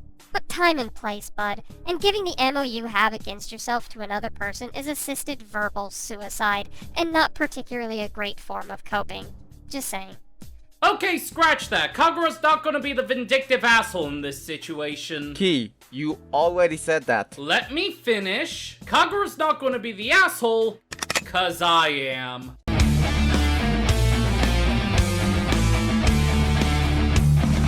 This year I released the quintessential video on Neko Koda. It was a video that was a long time coming. It was 5 years of bottled up frustration, and it was catharsis that just frankly I really needed. Some have gone on to say it's my best work. I don't really agree, but the video goes over pretty much everything Koda to the best of my abilities. Which included a situation that Koda got involved with relating to two other commentators. One by the name of Septipaws, the other by the name of Carmen Rider. Now, for the sake of time, I can't go over everything that happened in that situation in this video. It is kind of a lot. That, and as I said, I talked about it in my Coda video, so you can just go over there if you want more information about that whole situation to the best of my abilities. But I will pivot more towards what Carmen did after the fact. See, Carmen, in a rather okay-ish 8-hour video that was also released this year about the situation, had a moment where she talked about the Ephromator and some of the stuff that he was up to behind the scenes. Ephrom didn't like that, and so he covered that section in his own video, and Carmen, being the way she is, covered that back, and I'm certainly less of a fan of that one than I was of the 8-hour analysis. I'll say that much. Remember when I said I'd cover Ephrom? Yeah, we're doing that today. Because, see, in the 8-hour video, while there were certainly flaws, Carmen actually, addresses the arguments that Septi made against her. You know, it felt like an actual argument was being created. The video on Ephrom, on the other hand, feels a lot more like deflection, an indifference to coherently interact with the source material. Some examples of what I mean is how, starting at 6:04, we get Carmen pinning responsibility in regards to a false statement about Ephrom onto Lio and the rest of Senate. At 17:31, Carmen dismisses misinformation, defending Hitler with, "I didn't learn this in school." It's usually why we do research on this kind of thing. At 21:29, Carmen dismisses an argument given to her because Ephrom wanted to debate ideas, even if they're in defense of Septi. She takes the joke seriously when Ephrom brings up her use of 4chan posts to insinuate Lio as a pedophile, or at the very least a predator, and then practically rewrites her argument about that the minute Ephrom says that not everything on 4chan is believable. At 16:41, we get Carmen strawmanning Ephrom, claiming that he never meant anything positive he said about her because he went on to block her after learning new info about her. And at 14:31, we get this shit. Nice misgendering of Seppi there. As they proceed to pitch down my voice to make me sound more like a man when I'm clearly a woman. And then calling me by my dead name as mentioned in the original video. Okay, well, those are Septi's bad actions, and I don't approve of those actions, to be clear. But since they aren't my actions, and we're talking about me, I have no idea what relevance they hold. I mean, if Septi is allowed to blame Edge, Agents, Tommies, Loons, and my fans' actions on me, then shouldn't I be allowed to do the same with them and you? No, because that's deflection. It's also a blatant double standard and hypocrisy from your end to complain when Septipaws does it, but therein go on to do the exact thing to Septi with other people as your weapon. It's childish to think that because someone did something wrong to you, that must mean you're absolved of everything you do to others. I've said this in regards to your situation before, and I'll say it again. A victim can also be a perpetuator, and vice versa. And if we were going to try to state otherwise, you dismissed Septi's suicidal ideation first, so by that childish logic, we would be absolved from everything they did to you. Now, to clarify again, I don't believe that. I actually think Septi has a lot more to answer for. Calling a hit on someone is against the law, as an example, but my point is, you're not innocent either, and to do this dismissive bullshit doesn't actually serve to argue the video being covered, but instead to ignore it outright, something I've noticed she does quite a bit in other videos I've had to discuss on this channel in the past. It's like, after a point, you gotta sometimes wonder if Carmen actually wants to discuss anything and learn from potential mistakes she's made, or if she'd rather just be able to say whatever with an ever-growing echo chamber surrounding her.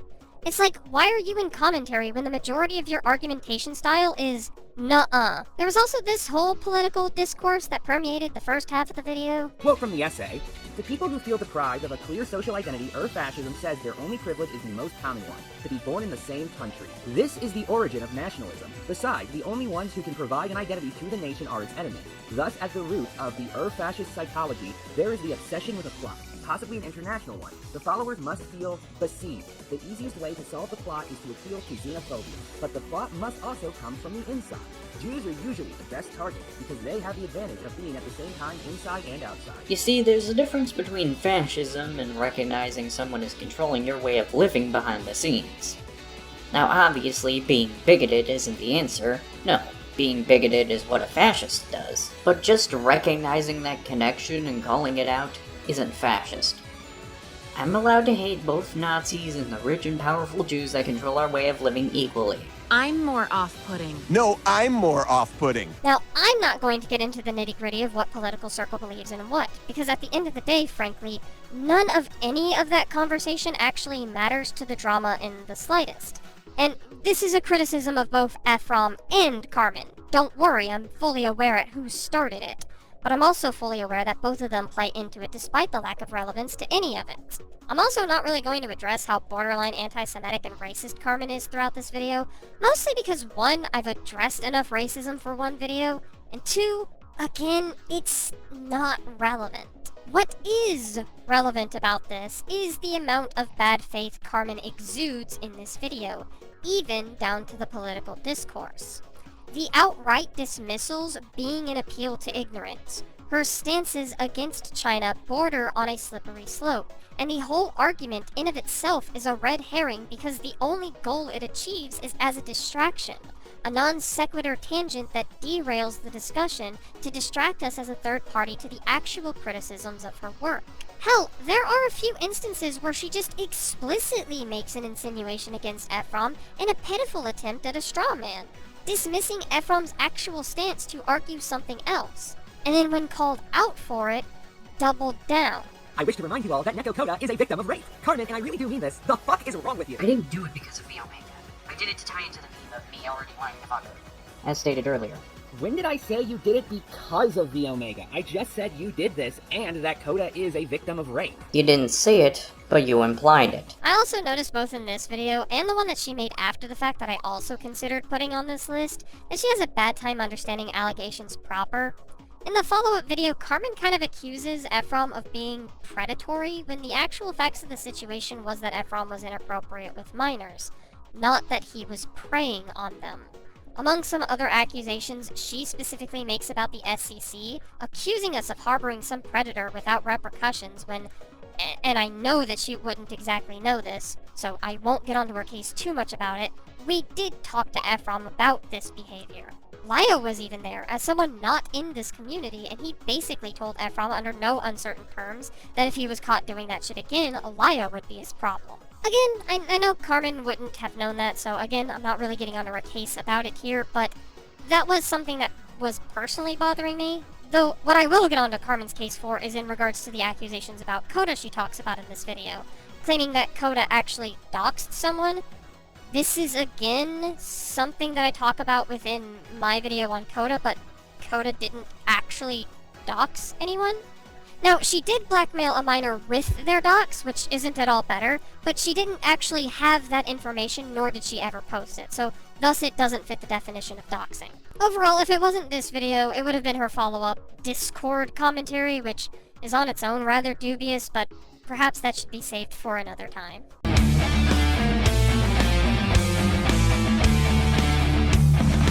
Veritas is the living embodiment of what everyone who hates commentaries think a commentator is like. Whenever I heard from Veritas this year, it was connected to the most spiteful, yet least substantial videos I'd ever seen come out of someone who associates with this community, even tangentially, where they spend more time nitpicking production than actually having a conversation, which was seen mostly in the videos he made on Emma's World, Raven Pines, and especially seen in his 15 worst commentators list, where he puts Pink Robot and Shangri-La Slayer on the list with actual fascists and nightmares of individuals, all because of their presentation styles, or in Slayer's case, removing an SCC wiki page from the site because it explicitly broke the rules that were laid out on the site beforehand.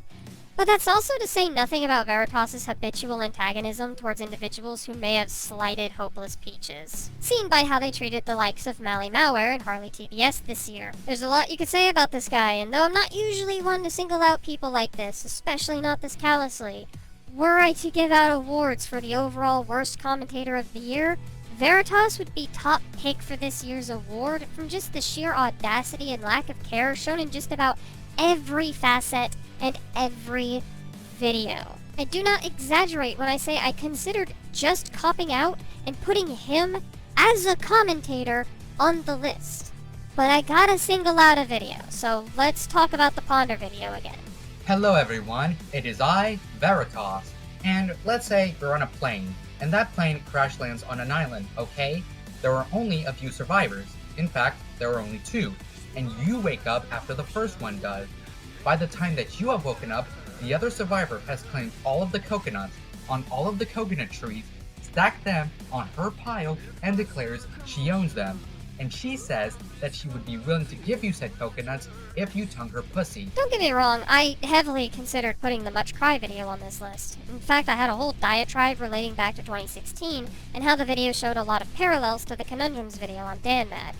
But the more that I thought about it, the Ponder video has like everything I hate about Veritas compressed into one incredibly headache-inducing video, so I went with this one. This pseudo-intellectual starts us off on an incredibly parasocial rant about how much Ponder Sprocket owes the slideshow commentary community because of the videos she did about the Lizard of Too Many Chances, Spectre Tech. The way this was done was so hackneyed and cheese-pilled too, because he starts by misusing a Vosh analogy about coconuts or whatever to claim that Ponder hoards clout and doesn't Reaganomics it accordingly. He continues through this line of reasoning by talking about positive and negative freedoms, misunderstanding the philosophies behind the concepts, and then capping it off with this speech about how the slideshow commentary community has nothing to lose but our chains, implying that Ponder is actively stunting our growth as a community, which is already groan-worthy to begin with, but when you consider how much he does this from the perspective of someone who calls himself the SCC's vanguard and knows nothing about our community's history or culture, then you can probably see why I, as someone who has been trying to inform the outsider audience of the community's existence, would be mildly perturbed by this attitude. Why have you done this, Plunger Sprocket? Why are you leaving the downtrodden to rot like this? Our community of poor laborers built your commentary career, and this is how you repay us? By pretending that we never existed? Fellas, is this really what we want out of Pringle Sprocket over here? As you go through the first 7 minutes of the video, you may also notice his use of flashbangs to his audience in the form of NSFW art, linking genuine pornography towards the end of the video of characters who might be underaged, and even just some of his analogies and jokes feel very sexual in nature. And I get it, Ponder's definitely made a reputation of being the Octomama, and her work prior to her switching to the Squidopus gal could definitely border on that same line of thought. However, that still doesn't give you the green flag to just assault us with constant pornography and references to sex to an almost Freudian degree. Especially since this video is explicitly pointed at the slideshow commentary community, one that contains minors in it. It's a bit irresponsible to say the least, especially when you remember that the video was not originally age restricted. And then he covers a 7-year-old video, which, I want to be fair, is not an issue. I think you can make a video on something that is old retrospectively, but there is nuance to it. There is a level of tact you need when covering something this old, so as to not fall into the easy-to-fall-into trap of holding these individuals to their past mistakes as if they're still relevant. Which is cringe. We don't do that. In any case, Veritas doesn't know what nuance or tact is. I guess he thinks there's some kind of sex position, because he tries acting as if Ponder still holds to the beliefs that she might have held in 2016 by attempting to argue against them in the only way he knows how, by not doing so, and then talking down to any belief he doesn't agree with in a condescending and aggressive manner. Oh no, she doesn't understand! No, Brooke Eakins doesn't understand how the creation of classifications of people like gender and sexuality are used to justify hierarchies and systems of power. No! Oh, right. He also calls Ponder what he believes is a dox. All throughout the video, in case you were wondering why I chose this video over the doxing a student video. It's because ultimately that notion doesn't change. Now, luckily, as we learned, it isn't a real dox this time, to Veritas's luck. But I'm still under the notion that it says a lot about him as a person, that not only would he attempt to do something like this to intimidate or otherwise bully his target in a careless or vindictive way to silence them or garner power over them, but also when combined with the fact that merely a few months prior he did get into hot water for doing this exact practice with a different video, tells me that he hadn't really learned how in poor taste that action is. The fact that he tried, by the way, is the issue, not the fact that he didn't succeed. It's frankly better that he didn't succeed, but the attempt shows that Veritas cannot be trusted with any info, much less anything that's actually private. Because the moment you find yourself on his shit list, he will use whatever he can to try to cut you down to size in any way he can. Now, should also mention that, no, his points still suck, and he spends very little time actually debunking what Ponder said in a video from 2016 about gender, because he was much more interested in just dismissing everything she says by taking her violently out of context. Like, completely isolating what Ponder says to take the single least charitable interpretation of her points imaginable. Like, to the point where, when Ponder talks about something from a biological standpoint, he labels it as fucking social Darwinism. Furthermore, and I'm sure this is going to sound insulting, but I've already covered why you wouldn't be able to be offended by it based on your own arguments, and just bear with me. Cisnormativity and heteronormativity are a thing, yes, but it's because biologically those are necessary defaults for the species to continue. Oh my fucking god, this is literally just social Darwinism. Not even exaggerating, this argument wouldn't feel out of place in a 1924 college lecture on skull shapes. Brooke Eakins, you should know better than to give credence to ideas that would later go on to influence the policies of Die Nationalsozialistische Deutsche Arbeiterpartei. Biologically, heterosexual intercourse is what produces babies, which furthers the species, which is essentially what all life tries to do. I mean, without doing so, it would piddle out, go extinct, and there'd be no point to it. Cisnormativity is a thing because we apply our understanding of the two genders to our understanding of the two sexes, discounting those in between, and the statistics by which we produce cisgendered offspring. So little of the population is actually transgendered that it makes cisgendered individuals a matter of routine. They are average, they are commonplace, they are traditional. If you want to go the route of referring to it as cisnormativity as though it's a normal process, fine, more power to you.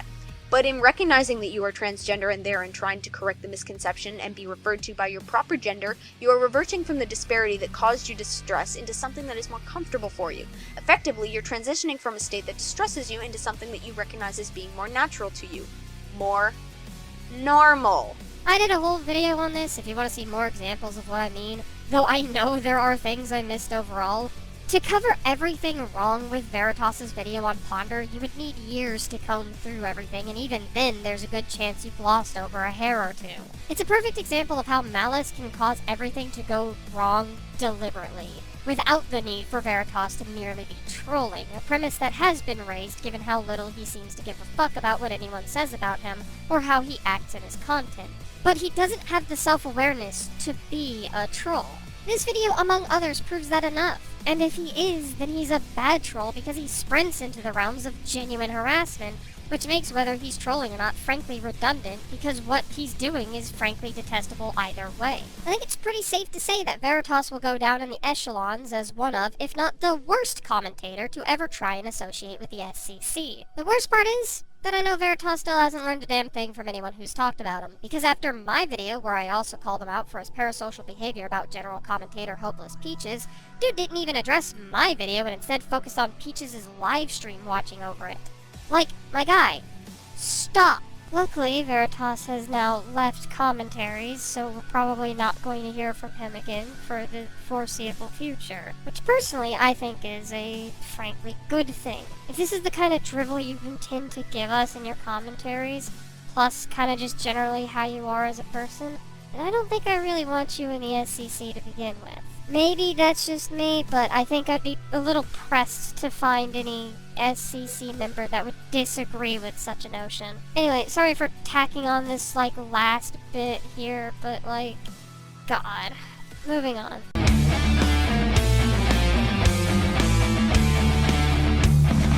Alright.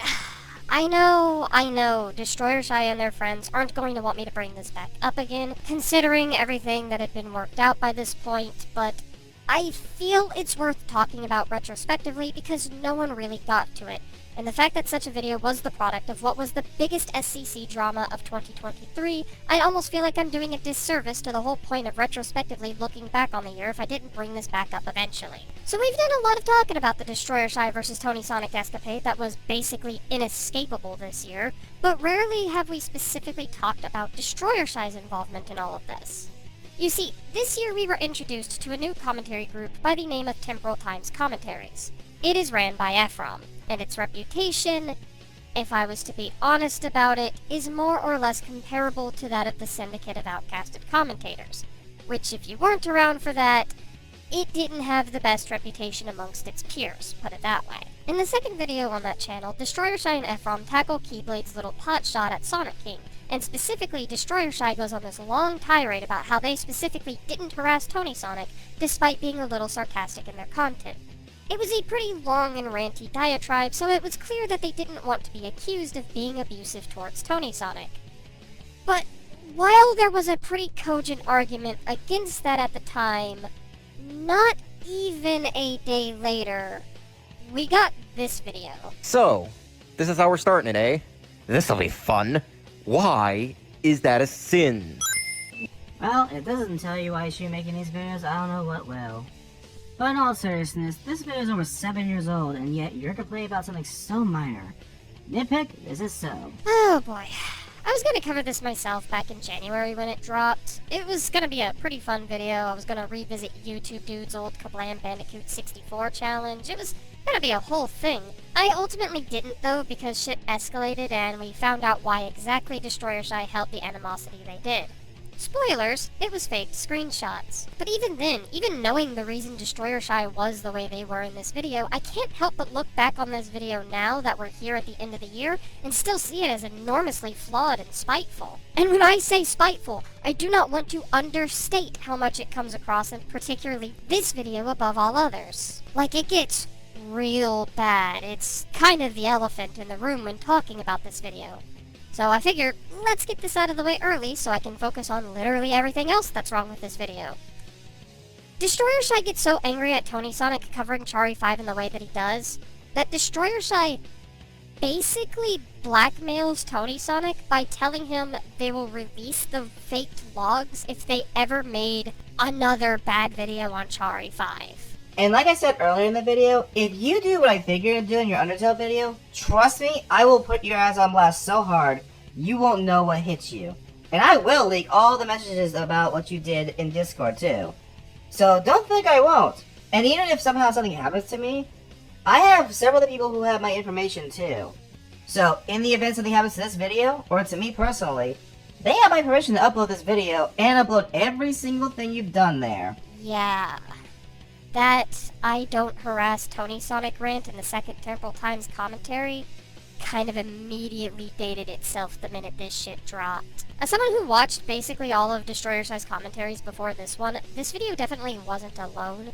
Even as far back as Destroyer Shy's first commentary, they were talking about these screenshots, but They were never shown in video as Destroyer Shy kept them hidden away in a Discord chat, allegedly. That said, I'm still not sure how they decided that this was the play. Like, ruining someone's reputation over a bad Everything Wrong With parody is some petty 2011 era SCC bullshit. Let's not kid ourselves here. But even that aside, it's just not a good video. Like, maybe chalk it up to the fact that this commentary is in of itself a CinemaSins parody, but most of the interjections in this video are non-issues at best and blatant ad hominems at worst. It's not a particularly fun watch, if you catch my drift. I will get the chaos emeralds. Use the machine to dominate the world and build a legacy of my own. What the hell, Rouge? Let the man finish. I still have 20 minutes left of this. I'm going to go insane. This is how I felt when I got to this point of the video. And let me remind everyone, this shit is 43 minutes. 43! And I had to hear this man-child complain over and over again about stupid shit that happened 7 years ago. And you know what? I would have less of a problem with this if he was actually mature and took this with more grace. But not only does he spend time bitching about stupid shit, but he wants to waste everyone's time repeating the same sins over and over again. And let me remind everyone, he said in his FNAF video he did not like repeating himself, yet he does it here. This video could easily be 20 minutes, and sure, it would still be a man-child crying for 20 minutes, but that's a hell of a lot better than 43 minutes, for God's sake. Honestly, if it wasn't for you guys supporting me, helping me on this, I would have fucking quit months ago. That's not an exaggeration, by the way. I would have legit stopped doing this if not for you guys. So, yeah, thank you for putting up with this. To make a long, goddamn short point of it is, if you do not have a problem with it, or if you do not have a reasonable sin to actually give, then don't waste our time complaining about this. All it does is waste everyone else's time and wastes my time. Time that you do a lot of, by the way. Let's just continue the fucking video before I go critically insane. And since we've come this far, and this keeps getting alluded to, I want to talk about the inherent issue when it comes to CinemaSins content of really any caliber. Like, this includes CinemaSins, this includes anything outside CinemaSins that just takes its format. But, like, CinemaSins content is just not good. The inherent issue when it comes to CinemaSins content of any caliber is that it actively discourages media literacy and interacting with the source material on its own terms. Those who do CinemaSins content usually parade themselves as smarter than the media they're covering, but they only demonstrate it in the form of nitpicks to any little thing they can find. They reductionally deconstruct the media without any care for actual analysis, and it's all in all the antithesis of commentary from a fundamental level. And I don't just mean commentary in the way that we do it, I mean commentary as a concept it goes against. So to come into commentary and make your commentary style that, decidedly, is usually going to amount to a commentary that doesn't really care to actually attempt to argue the video you're covering. And most of the Tony Sonic group of commentators we saw come out this year are perfect examples of that, actually, as they all seem to focus more on how many sins they could dish out instead of, you know, actually critiquing the video they covered. Though I will say, Destroyer Shy isn't the worst of that I've seen. Looking at you, Shadow Ruff. They are, however, the most prevalent when it comes to this approach. And combine that with the vitriol Destroyer Shy portrays in this video, and it gets annoying at just how much Destroyer Shy picks and prods at Tony Sonic's video about any little thing they can. According to eyewitnesses at the scene, the suspect was identified as the world-renowned hero, Sonic the Hedgehog. You have a close-up of his fucking face! How can you still confuse him for Sonic? Because to their knowledge, there's no other male hedgehog besides Sonic, so they're going to assume it's him. But he's black. How do you know they're colorblind? Alright, this was a co-op, wasn't it? So, you remember that person Keyblade Master basically callously dismissed the feelings of, right? Well, they exist in this video, but it's very easy to forget that he's there. X-Freds is not really properly introduced to the video. He'll just pop up from time to time, being the Five Nights at Freddy's jump scare he is, and then Destroyer Shy will basically never acknowledge that he's there. Like, this co-op is barely a co-op at all. It's two people who exist in the same video and happen to be covering the same video, with one interrupting the radio signal of the other. To cap off this entry, I will clarify, of course, though I probably shouldn't need to, that I know Destroyer Shy doesn't much care for this video nowadays. Don't worry, I'm not trying to hold this against him. Plus, I know Destroyer Shy and Tony Sonic are on relatively better terms than they were at the time of this video. But I would be flat out lying if I just merely ignored the impact this video left on the year, especially since people were already side-eyeing the group coming into the new year. It probably would have made #1, had the situation not developed in the way it did. But before then, some honorable mentions. Admittedly, this year's dishonorable mentions are admittedly leagues below the actual list entries themselves, only having 1 or 2 major defects in them that drag the rest of the video down to something worth mentioning. So, while I do still think very low of these videos, they're not egregiously bad. With that said, let's go down the list. Admitting that your point is pedantic doesn't change the fact that it's pedantic. Should I have worded myself better here? Sure. But does that refute my criticism that the trailer does a poor job of selling prospective viewers on the show? This commentary is really funny in probably the most unintentional way possible. Alex takes Sans jokes and memes so much at face value that it becomes a Looney Tunes skit. The entire time, Sand is just taking the piss, but Alex, I guess, expected a serious debate. It's just really funny, but probably not in the way where it escapes the dishonorable mentions, because overall it is a pretty bad video. Come on, if you're going to embarrass yourself, you don't need to take your family down with you. Also, as a side note, when I insult or make fun of them, I'm insulting or making fun of the roles they act out in the video, not them as people. I don't blame them for being in the video. I blame the father for using his family for views. Oh yeah! Sylveon's back. I mean, I guess he never left. He's been lurking on DeviantArt for the past couple of years now, continuing his days of rampant plagiarism, but he started posting videos on BitChute, so I guess we have another chapter to look forward to whenever I make my 4th video on him. He's apparently also still on the Confessions Crusade, so truly nothing's changed on his end. He's only got a month left as of this video before I can start treating him like an adult, so he's gonna have to choose to grow up, or other people are going to start to take notice, and this isn't a threat. This is a promise. Suffering from debate brain. While sure, one could say that Slayster did have an idea in mind of what he was going to record, the problem is here in this moment where this jumble mess of audio comes forth, you get the impression that Slayster did not have a good idea of what he was going to say before he decided to record. Or purely arguing that conceptually it isn't unfeasible does nothing in terms of the impression it gives to the audience. Dude, I don't even like Ephraim's video on Boone. I think he misunderstands the context and premise of Boone's video. It has some of my least favorite aspects of Ephraim's content, and generally he makes some really bad assumptions of Boone's character, but Axel's video borders on incomprehensible and hard to follow along to, with just some plumb bad arguments, jank elaboration, and all around a misunderstanding of Ephraim's video. Definitely not Axel's best work. Bubbles, we're just in your 5th worst segment and already your graveyard is showing problems. If Heraldry Patriarch, Shogi Rook, and Heartearth, among others, are apparently 2 Picasso-esque for your liking, then why does Crazy Box get a free pass despite being a literal box with an eye inside of it? Last I checked, cubes are no more dateable than whatever the likes of Chateau Hoyak and Sky Prisoner are supposed to be. If this was a one-off occasion, I wouldn't care too much about letting this crack slide, but as you'll see a lot as the video goes on, this is going to be a recurring problem. I'll be honest, most of my distaste towards this video stems from the context surrounding it, and less from what's in the video itself, as if you didn't watch my video commentating on it, I had checked the script beforehand and Larvesta blew it off as if the notes made were nothing despite me asking for notes to begin with. Now, Larvesta and I have since talked this out, so I won't skewer him for it now, but it is worth noting that it happened. Respect your script checkers. Hold up.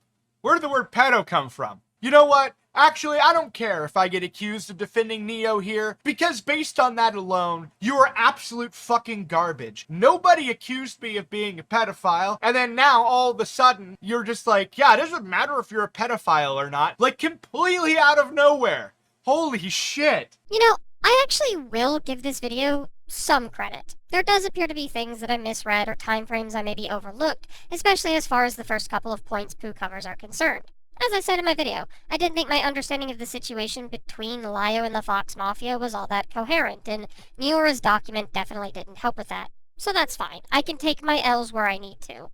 But the latter half of this video is condensed just enough with bad faith assumptions of my character, and in at least 2 cases, taking me deliberately out of context to paint me as some degenerate, or at least okay with degenerates, to which that alone justifies its placement here in the dishonorable mentions at least. As much as he seems to think otherwise, I didn't really accuse him of such, and as far as the title is concerned, the only one really slandering the other would have been him to me. Like the fact that he starts to sound like a fucking Disney villain, and how he starts off with, "Oh, so you want to play like that, huh?" After reading what Slatester said. So no, Slatester confusing opinions with facts was not the reason why the tirade started. While there is definitely quite a bit to say in the argumentation department, the editing is definitely the thing that puts this video onto this list. Like, I appreciate the effort Pepper put in to try and make their content stand out. They had an idea and they went with it. But when you have to put a motion sickness warning on something that otherwise wouldn't need it, on a slideshow commentary of all things, then there's kind of a problem that's in desperate need of addressing. Cap it off with the filtered mumbling and you just get a production faux pas that rivals quote commentaries over editing for the fiery Henry. When you go on to watch the original video, I want you to keep this clip in mind. Well, you're watching through the entire fucking pronoun hour with Alex. I want you to keep this very clip in mind when you watch the original video. Just keep this in a safe somewhere. Just keep it somewhere. Remind yourself, oh yeah, this exists, when he tries to make the game realistic. Oh my god. Shut up and script already. Alex's video isn't even good. Neither is the Actman's video for that matter. In fact, no video featured in this chain seems to be all that good, frankly. It's the kind of multi-degree that gets progressively worse as it continues.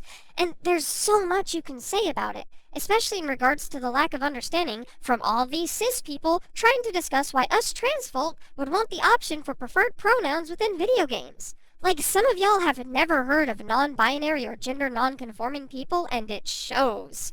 Personally, I'm kinda tired of the trans existence being politicized as heavily as it is. My want for tits shouldn't be on the same level as economic inflation and the war in Ukraine. Shut the fuck up and let us live our lives, please. Oh my gosh, there must be some kind of massive grooming problem in the brony community. This stuff sounds horrible. Yeah, if you guess that she's literally just referring to bronies posting gore and porn online for fellow adults to look at, you'd be completely fucking right. I've seen a few videos from MG like this, but this one in my opinion is definitely the most blatantly bad one. Children really shouldn't be talking about adult topics like this, I'm gonna be honest, though I can't stop Mushroom Girl from doing so, I suppose. That said, if this is how she wishes to approach the topics of adults making their way towards children's media, then it really feels like she doesn't understand it as much as she thinks she does. As MG low-key puts more of an onus onto children for adult content existing in fandoms about children's media. Like, don't get me wrong, I'm not gonna pretend like Zezere has any authority on the topic either, they aren't.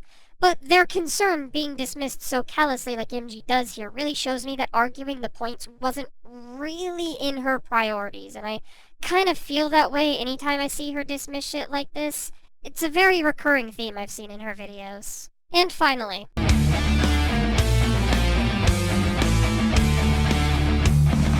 I am so tired.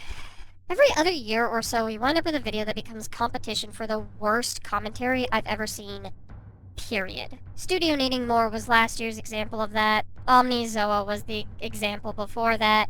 Beck's Fault, Conundrum. I think I just kind of have to accept the fact that the lows of these lists are going to get more radical. And while this year's worst of the year probably isn't going to beat Studio Needing More's 2.5-hour Gaslight Fest last year, it's definitely wretched. One of the worst commentaries I have ever seen. So I've talked great lengths in this video about the Destroyer Shy versus Tony Sonic drama that permeated a good chunk of this year, and how a lot of people who covered much of it failed in a particularly egregious way. And I do have criticisms of almost everyone who partook in it.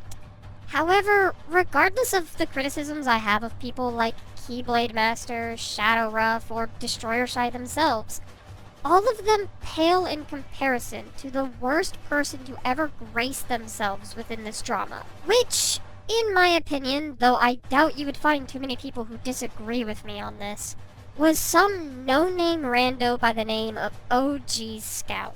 Well, it's been a busy time for people, hasn't it?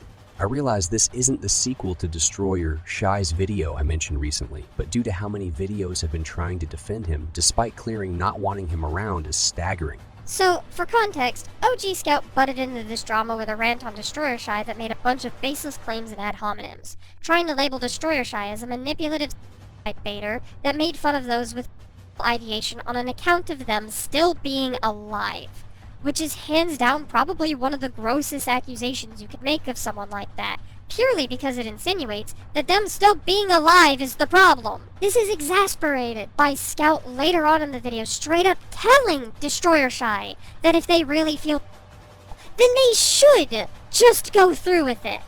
And as much as Scout wants us to forget that this happened, or wants to claim that he said something else, the original video speaks volumes louder than Scout's later words in the final entry this year. There's also the fact he uses his friends just to deflect any and all forms of criticism, and when called out for it, Diaz tries to deny it and tries to off himself again. Honestly, it's kinda disgusting how he's so quick to use that just to get people to leave him alone. Destroyer Shy, if you truly feel that way, then do it. Stop talking about it and just do the community a favor and just leave. You're nothing more than a joke to them. He'll just disappear for a few days and then come back and act like nothing has happened. Scout later claimed this to be a more third-party view on Destroyer Shy's mental health, but I have no reason to believe that this is anything but damage control on Scout's end. Because you said that they should do it. You said that if they truly felt that way, in reference to them wanting to themselves, that they should act upon it instead of just telling people what they would do.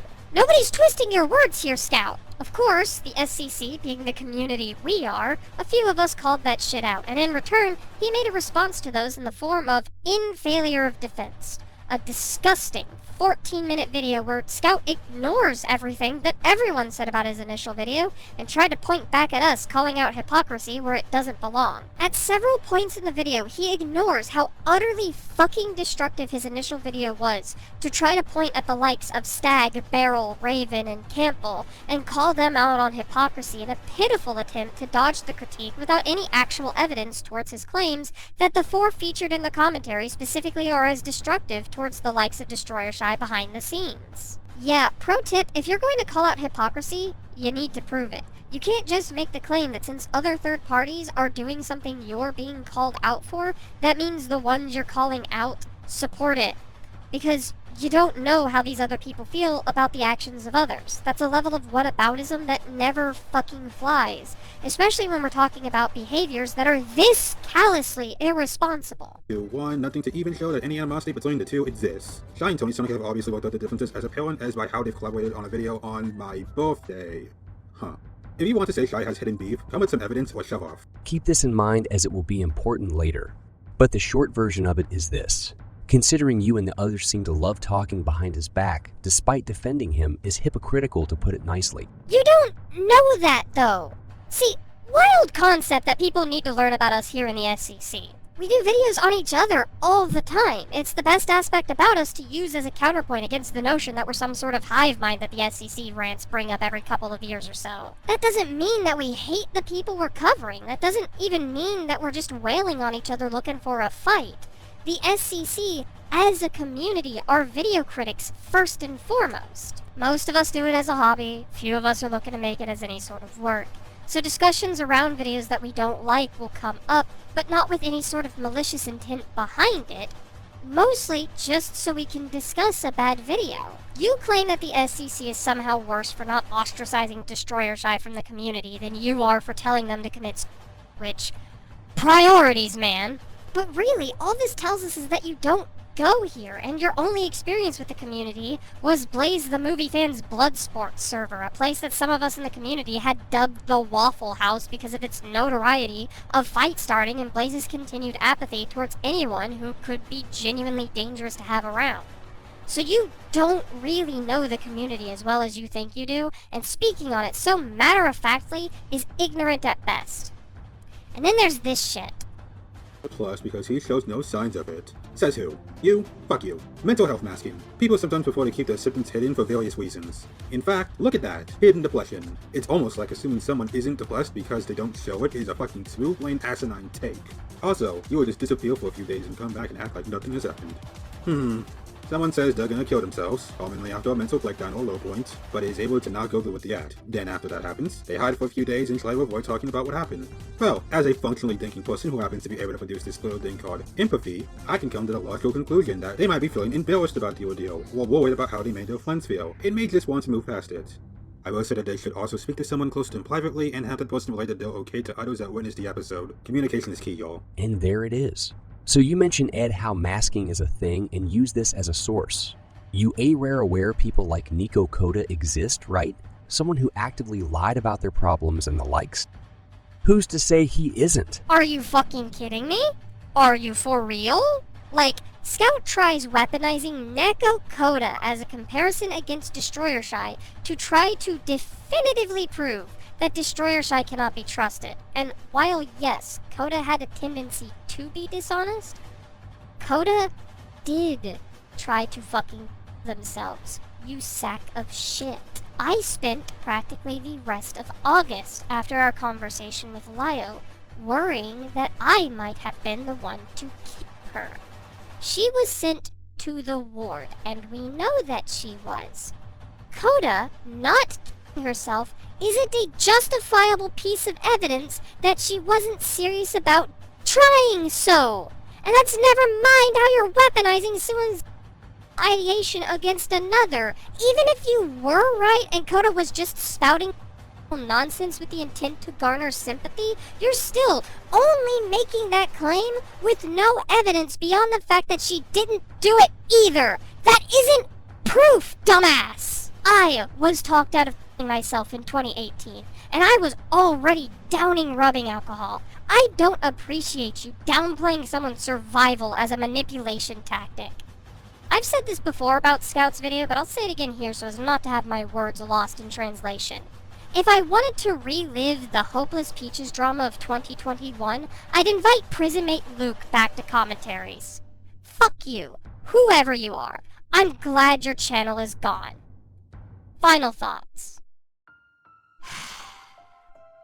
This year has been exhausting. Before we finally get into how I feel about the year as a whole, I would like to break down and recap what this year even gave us. From the start of January, moving into the first half of the year, we were dealing with the likes of Destroyer Shy's group. For that group, allow me to say, first, thank you for hearing me out, presuming you've gotten this far. I want you all to know that we don't hate Destroyer Shy. A lot of us did raise our eyebrows at how many times they covered Tony Sonic, but I don't think any of us said that we hated them as a creator or a person. It is important to note that going further, if talking about this drama, that there is a chance that they'll get noted as the one who blackmailed Tony Sonic with false allegations and fabricated evidence. But that's not to hold them to that action, that's just to acknowledge that it happened, which is something that, especially within the first half of the year, y'all who are friends and fans of DS really needed to realize. This is a community of people who criticize each other all the time. Most of us are friends and will critique each other's videos because that's just kind of how we in the SCC tend to give that kind of critique. We're not always going to agree with each other, and that's okay. We shouldn't be expected to be a hive mind we've been accused of being for years. For those who jumped on Turn of the TV, Kagura 101, Emo's World, Raven Pines, Barrel Cord, or Saradust for their videos about the situation, just because they were videos about the situation, you guys are the ones that I'm directing this at the most. You guys need to apologize, because it did feel like, at least for the first half of the year, that people needed to walk on eggshells when talking about Destroyer Shy, which is a problem. Because when the year wound up being bent around them specifically, where much of the discussion became what they were doing at the time, cornering everyone about it until comment sections needed to be disabled or videos needed to become private is just trying to silence criticism. And if that's your intention, then stay away from the community that criticizes people. More on that later. For now, I want to move over to the FROM side of the community, because don't think I hadn't noticed the splashes you guys were making all year. While I wouldn't say that Temporal Times Commentaries was a mistake, I mean, contrarily, I actually appreciate the group's existence, because much like the syndicate of outcasted commentators, commentators that get commonly labeled as bad creators or just not for a group setting still have a place in the community, and ushering them out or isolating them for making a bad commentary or two, which was something that had been done for as long as I've been in the community, I don't feel is productive or a positive for the community. And yes, you hear me right, I'm making a positive comparison to Sock, so sue me.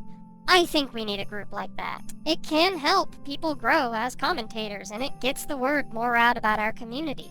It does more for the community to get people involved than it would be to shun them for making bad videos, so I think TTC does have a place. Let's not mince my words as something of a negative, because they're not. With that said, I do still have some of my own gripes with those inside the group, and particularly the influence I've noticed Ephraim has had on the community. Throughout the year, I noticed you guys in particular have had a bad habit of getting yourselves into drama. There was the videos with Destroyer Shy, yes, but further than that, there was the whole spiel about Sav, and this really extended to the 3 fast food commentators of that group, Mushroom Girl, Communist Creeper, and Ephraim himself. Like, I can understand the feeling of the need to acknowledge or rebuke false claims or allegations against you. If anyone should understand, it's the woman who periodically becomes the internet punching bag for months at a time, but you 3 in particular seem to rush into covering things without too much effort or too carelessly, and shit slips by that really shouldn't be slipping by, which is what gets you guys the targets on the back that you have. Which, by the way, is another thing you should take my word of advice on, because this was the exact problems I ran into in 2016 and 2017. Remember Just a Robot? Remember Medicare? Remember Dylan Thomas? Because I sure as fuck do. And I don't want to see y'all deal with the same garbage that I've been dealing with for almost a decade now. Especially not Creeper and MG, who are still relatively young to my knowledge. Be more wary about these things, my guys. It might get you the numbers in the audience, because people tend to like drama, but it's not going to be healthy for you guys in the long run. By July and August, we saw the removal of roughly 5 or 6 people from the community through the Cloak and Dagger videos, and the surrounding situation with Keyblade Master and Blazing Hope, also known as Tippy. Not much to say, I think we're all disappointed in the latter two, but now no one can say that we don't take care of our own when we know something is up. I'm kind of proud at how the community as a whole dealt with it all. Maybe not during the Senate call itself. Like, emotions were high and we were mostly running on fumes having call after call that day. Pretty sure we all just wanted a nap, but, like, the point was made that Tippy and Key fucked up, and we hopefully ain't ever have to see them around here ever again, especially since that situation is what put us officially on the map to the broader scope of commentary, despite, you know, having us been around as a community longer than the others. I'd be lying if I said that it wasn't a tad overwhelming to see this niche corner of the internet finally get any form of widespread recognition, but hey, I mean, it's definitely going to be interesting sailing in the following years now that we have those eyes. Let's hope it's not for the worst. Now, for the community, I also want to point out that I noticed some people didn't seem to understand the why it was such a problem that Tippy especially did what she did, seeing as in November we had a few other instances of people doing that exact thing. Morgan. So for any lingering people sitting on the knowledge of grooming, please tell someone. Don't keep it silent because they're a friend. Oh my god. By that point, you're no better than the groomer because you're harboring someone who could be a danger to the younger members of the community. You're keeping someone who will hurt others safe. And the fact that I had to turn these final thoughts into a last-minute PSA because of multiple instances of this annoys me. There is no neutral party to something like this. I don't care how nice of a person you want to be. Fuck off with that. I'm gonna start side-eyeing anyone who parades themselves as such. And I'm also gonna start side-eyeing anyone who wants to talk about how detached from the community they are out of nowhere in conversations. I'm already side-eyeing those who left the community because of what happened in August. Those people are saying the quiet part pretty clearly. You just gotta listen to it. I'm actually gonna probably wind up making a whole video about this situation that I'm alluding to, like, after I'm done with this list. So I guess expect that in the future. We're in that cleanup era, people. Don't think that won't flow into 2024. To cap this list off, wrapping back around to the biggest SCC event of the year, Destroyer Shy, I do think I should mention that it seems people have forgotten to keep calm and commentate. That was a phrase I coined in 2019 because that year, people kind of forgot that the reason most of us are here is as a hobby and to have fun. 2019 was a year where people constantly had to walk on eggshells so as not to piss off the anti-SCC on either side, because we had people like V Omega and Ray Mills watching our every move with meticulous disdain of the hobby they had also gotten into for a time. And if you recall, 2017 was not the only year that I compared this year to at the beginning of this video. The stuff involving Destroyer Shy and how we had to walk on eggshells the entire first half of the year, the explosion of the two anti-SCC groups similarly to the explosion of the Cloud Palace, hell, the Cloud Palace itself having such a destructive controversy in the year that caused a mass exodus of members that went on to then leave the community with their own controversies in its wake. 2019 was not a fun time to be in the SCC, and I do realize a lot of the current faces probably wouldn't remember that. But I do. And it's not a time I think any of us want us to go back to, frankly. And that leads us into post-summer, where we saw a second wave of refugees coming out to tell us their stories about the ever-falling from grace rate Kohai. Some of those very same people seem to be returning, or at least considering returning to the community and to commentaries, and I like that. I think it shows that the community could be healing a bit from the rupturing of 2019. Shame it had to be in the way that it did. Like, much of those stories are pretty heartbreaking or worrying, but like, I do hope that this is a sign of healing as a whole. For those who are coming back after the situation surrounding her, welcome back. I hope your stay is better post-2020 than it was pre-2020. We certainly cleaned the place up a bit since you were gone, which is another parallel to 2019, actually. While the year as a whole sucked, the good things that came out of 2019 was the rampant paradigm shift of how we in the community treated our commentaries and each other. And having made chat specifically for our community members in the form of the courthouse, where people can now talk to each other when they have problems, and the Nexus, a chat that is out to replace Blaze the Movie Fans' Waffle House of an SCC server where the community can willingly and readily interact with each other, and I can at least say with at least some optimism that I think the community's gonna be okay. We're still gonna have our hiccups, I'm sure. No community is perfect, and there will always be people who don't get along. But I hope we can at least go forward maturely and respectfully as a community. With that sappiness out of the way, I'm going to continue trying to be the change that I want to see going into 2024. Keep calm and commentate, everyone. Have a Merry Christmas, a Happy New Year, and a good rest of your days. Take care. Before we close off this video once and for all, the best of the year list. I'll admit I kinda had to scrape by with this year's picks, but I think I'm satisfied enough with the entries and ordering. Laters. I get it now. Oh my god, I understand everything now! I know how to date! Thank you, Blazing Lair Vesta! I'm gonna go and get laid!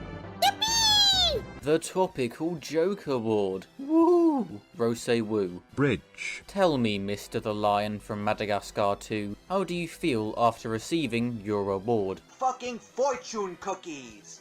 No, you're on a different page entirely, mate. Based as shit, my gamer. Did you pay attention to any of her statements here? She said that the interaction is one she doesn't understand, and as a result, she has multiple questions. You may not know the movie like she does, and while you do make the argument that she is the presenter, so therefore she should provide answers to these questions, typically when a reviewer is asking questions like this, it is to touch on how a story poorly articulates or explains important narrative elements. Catch that, Jake?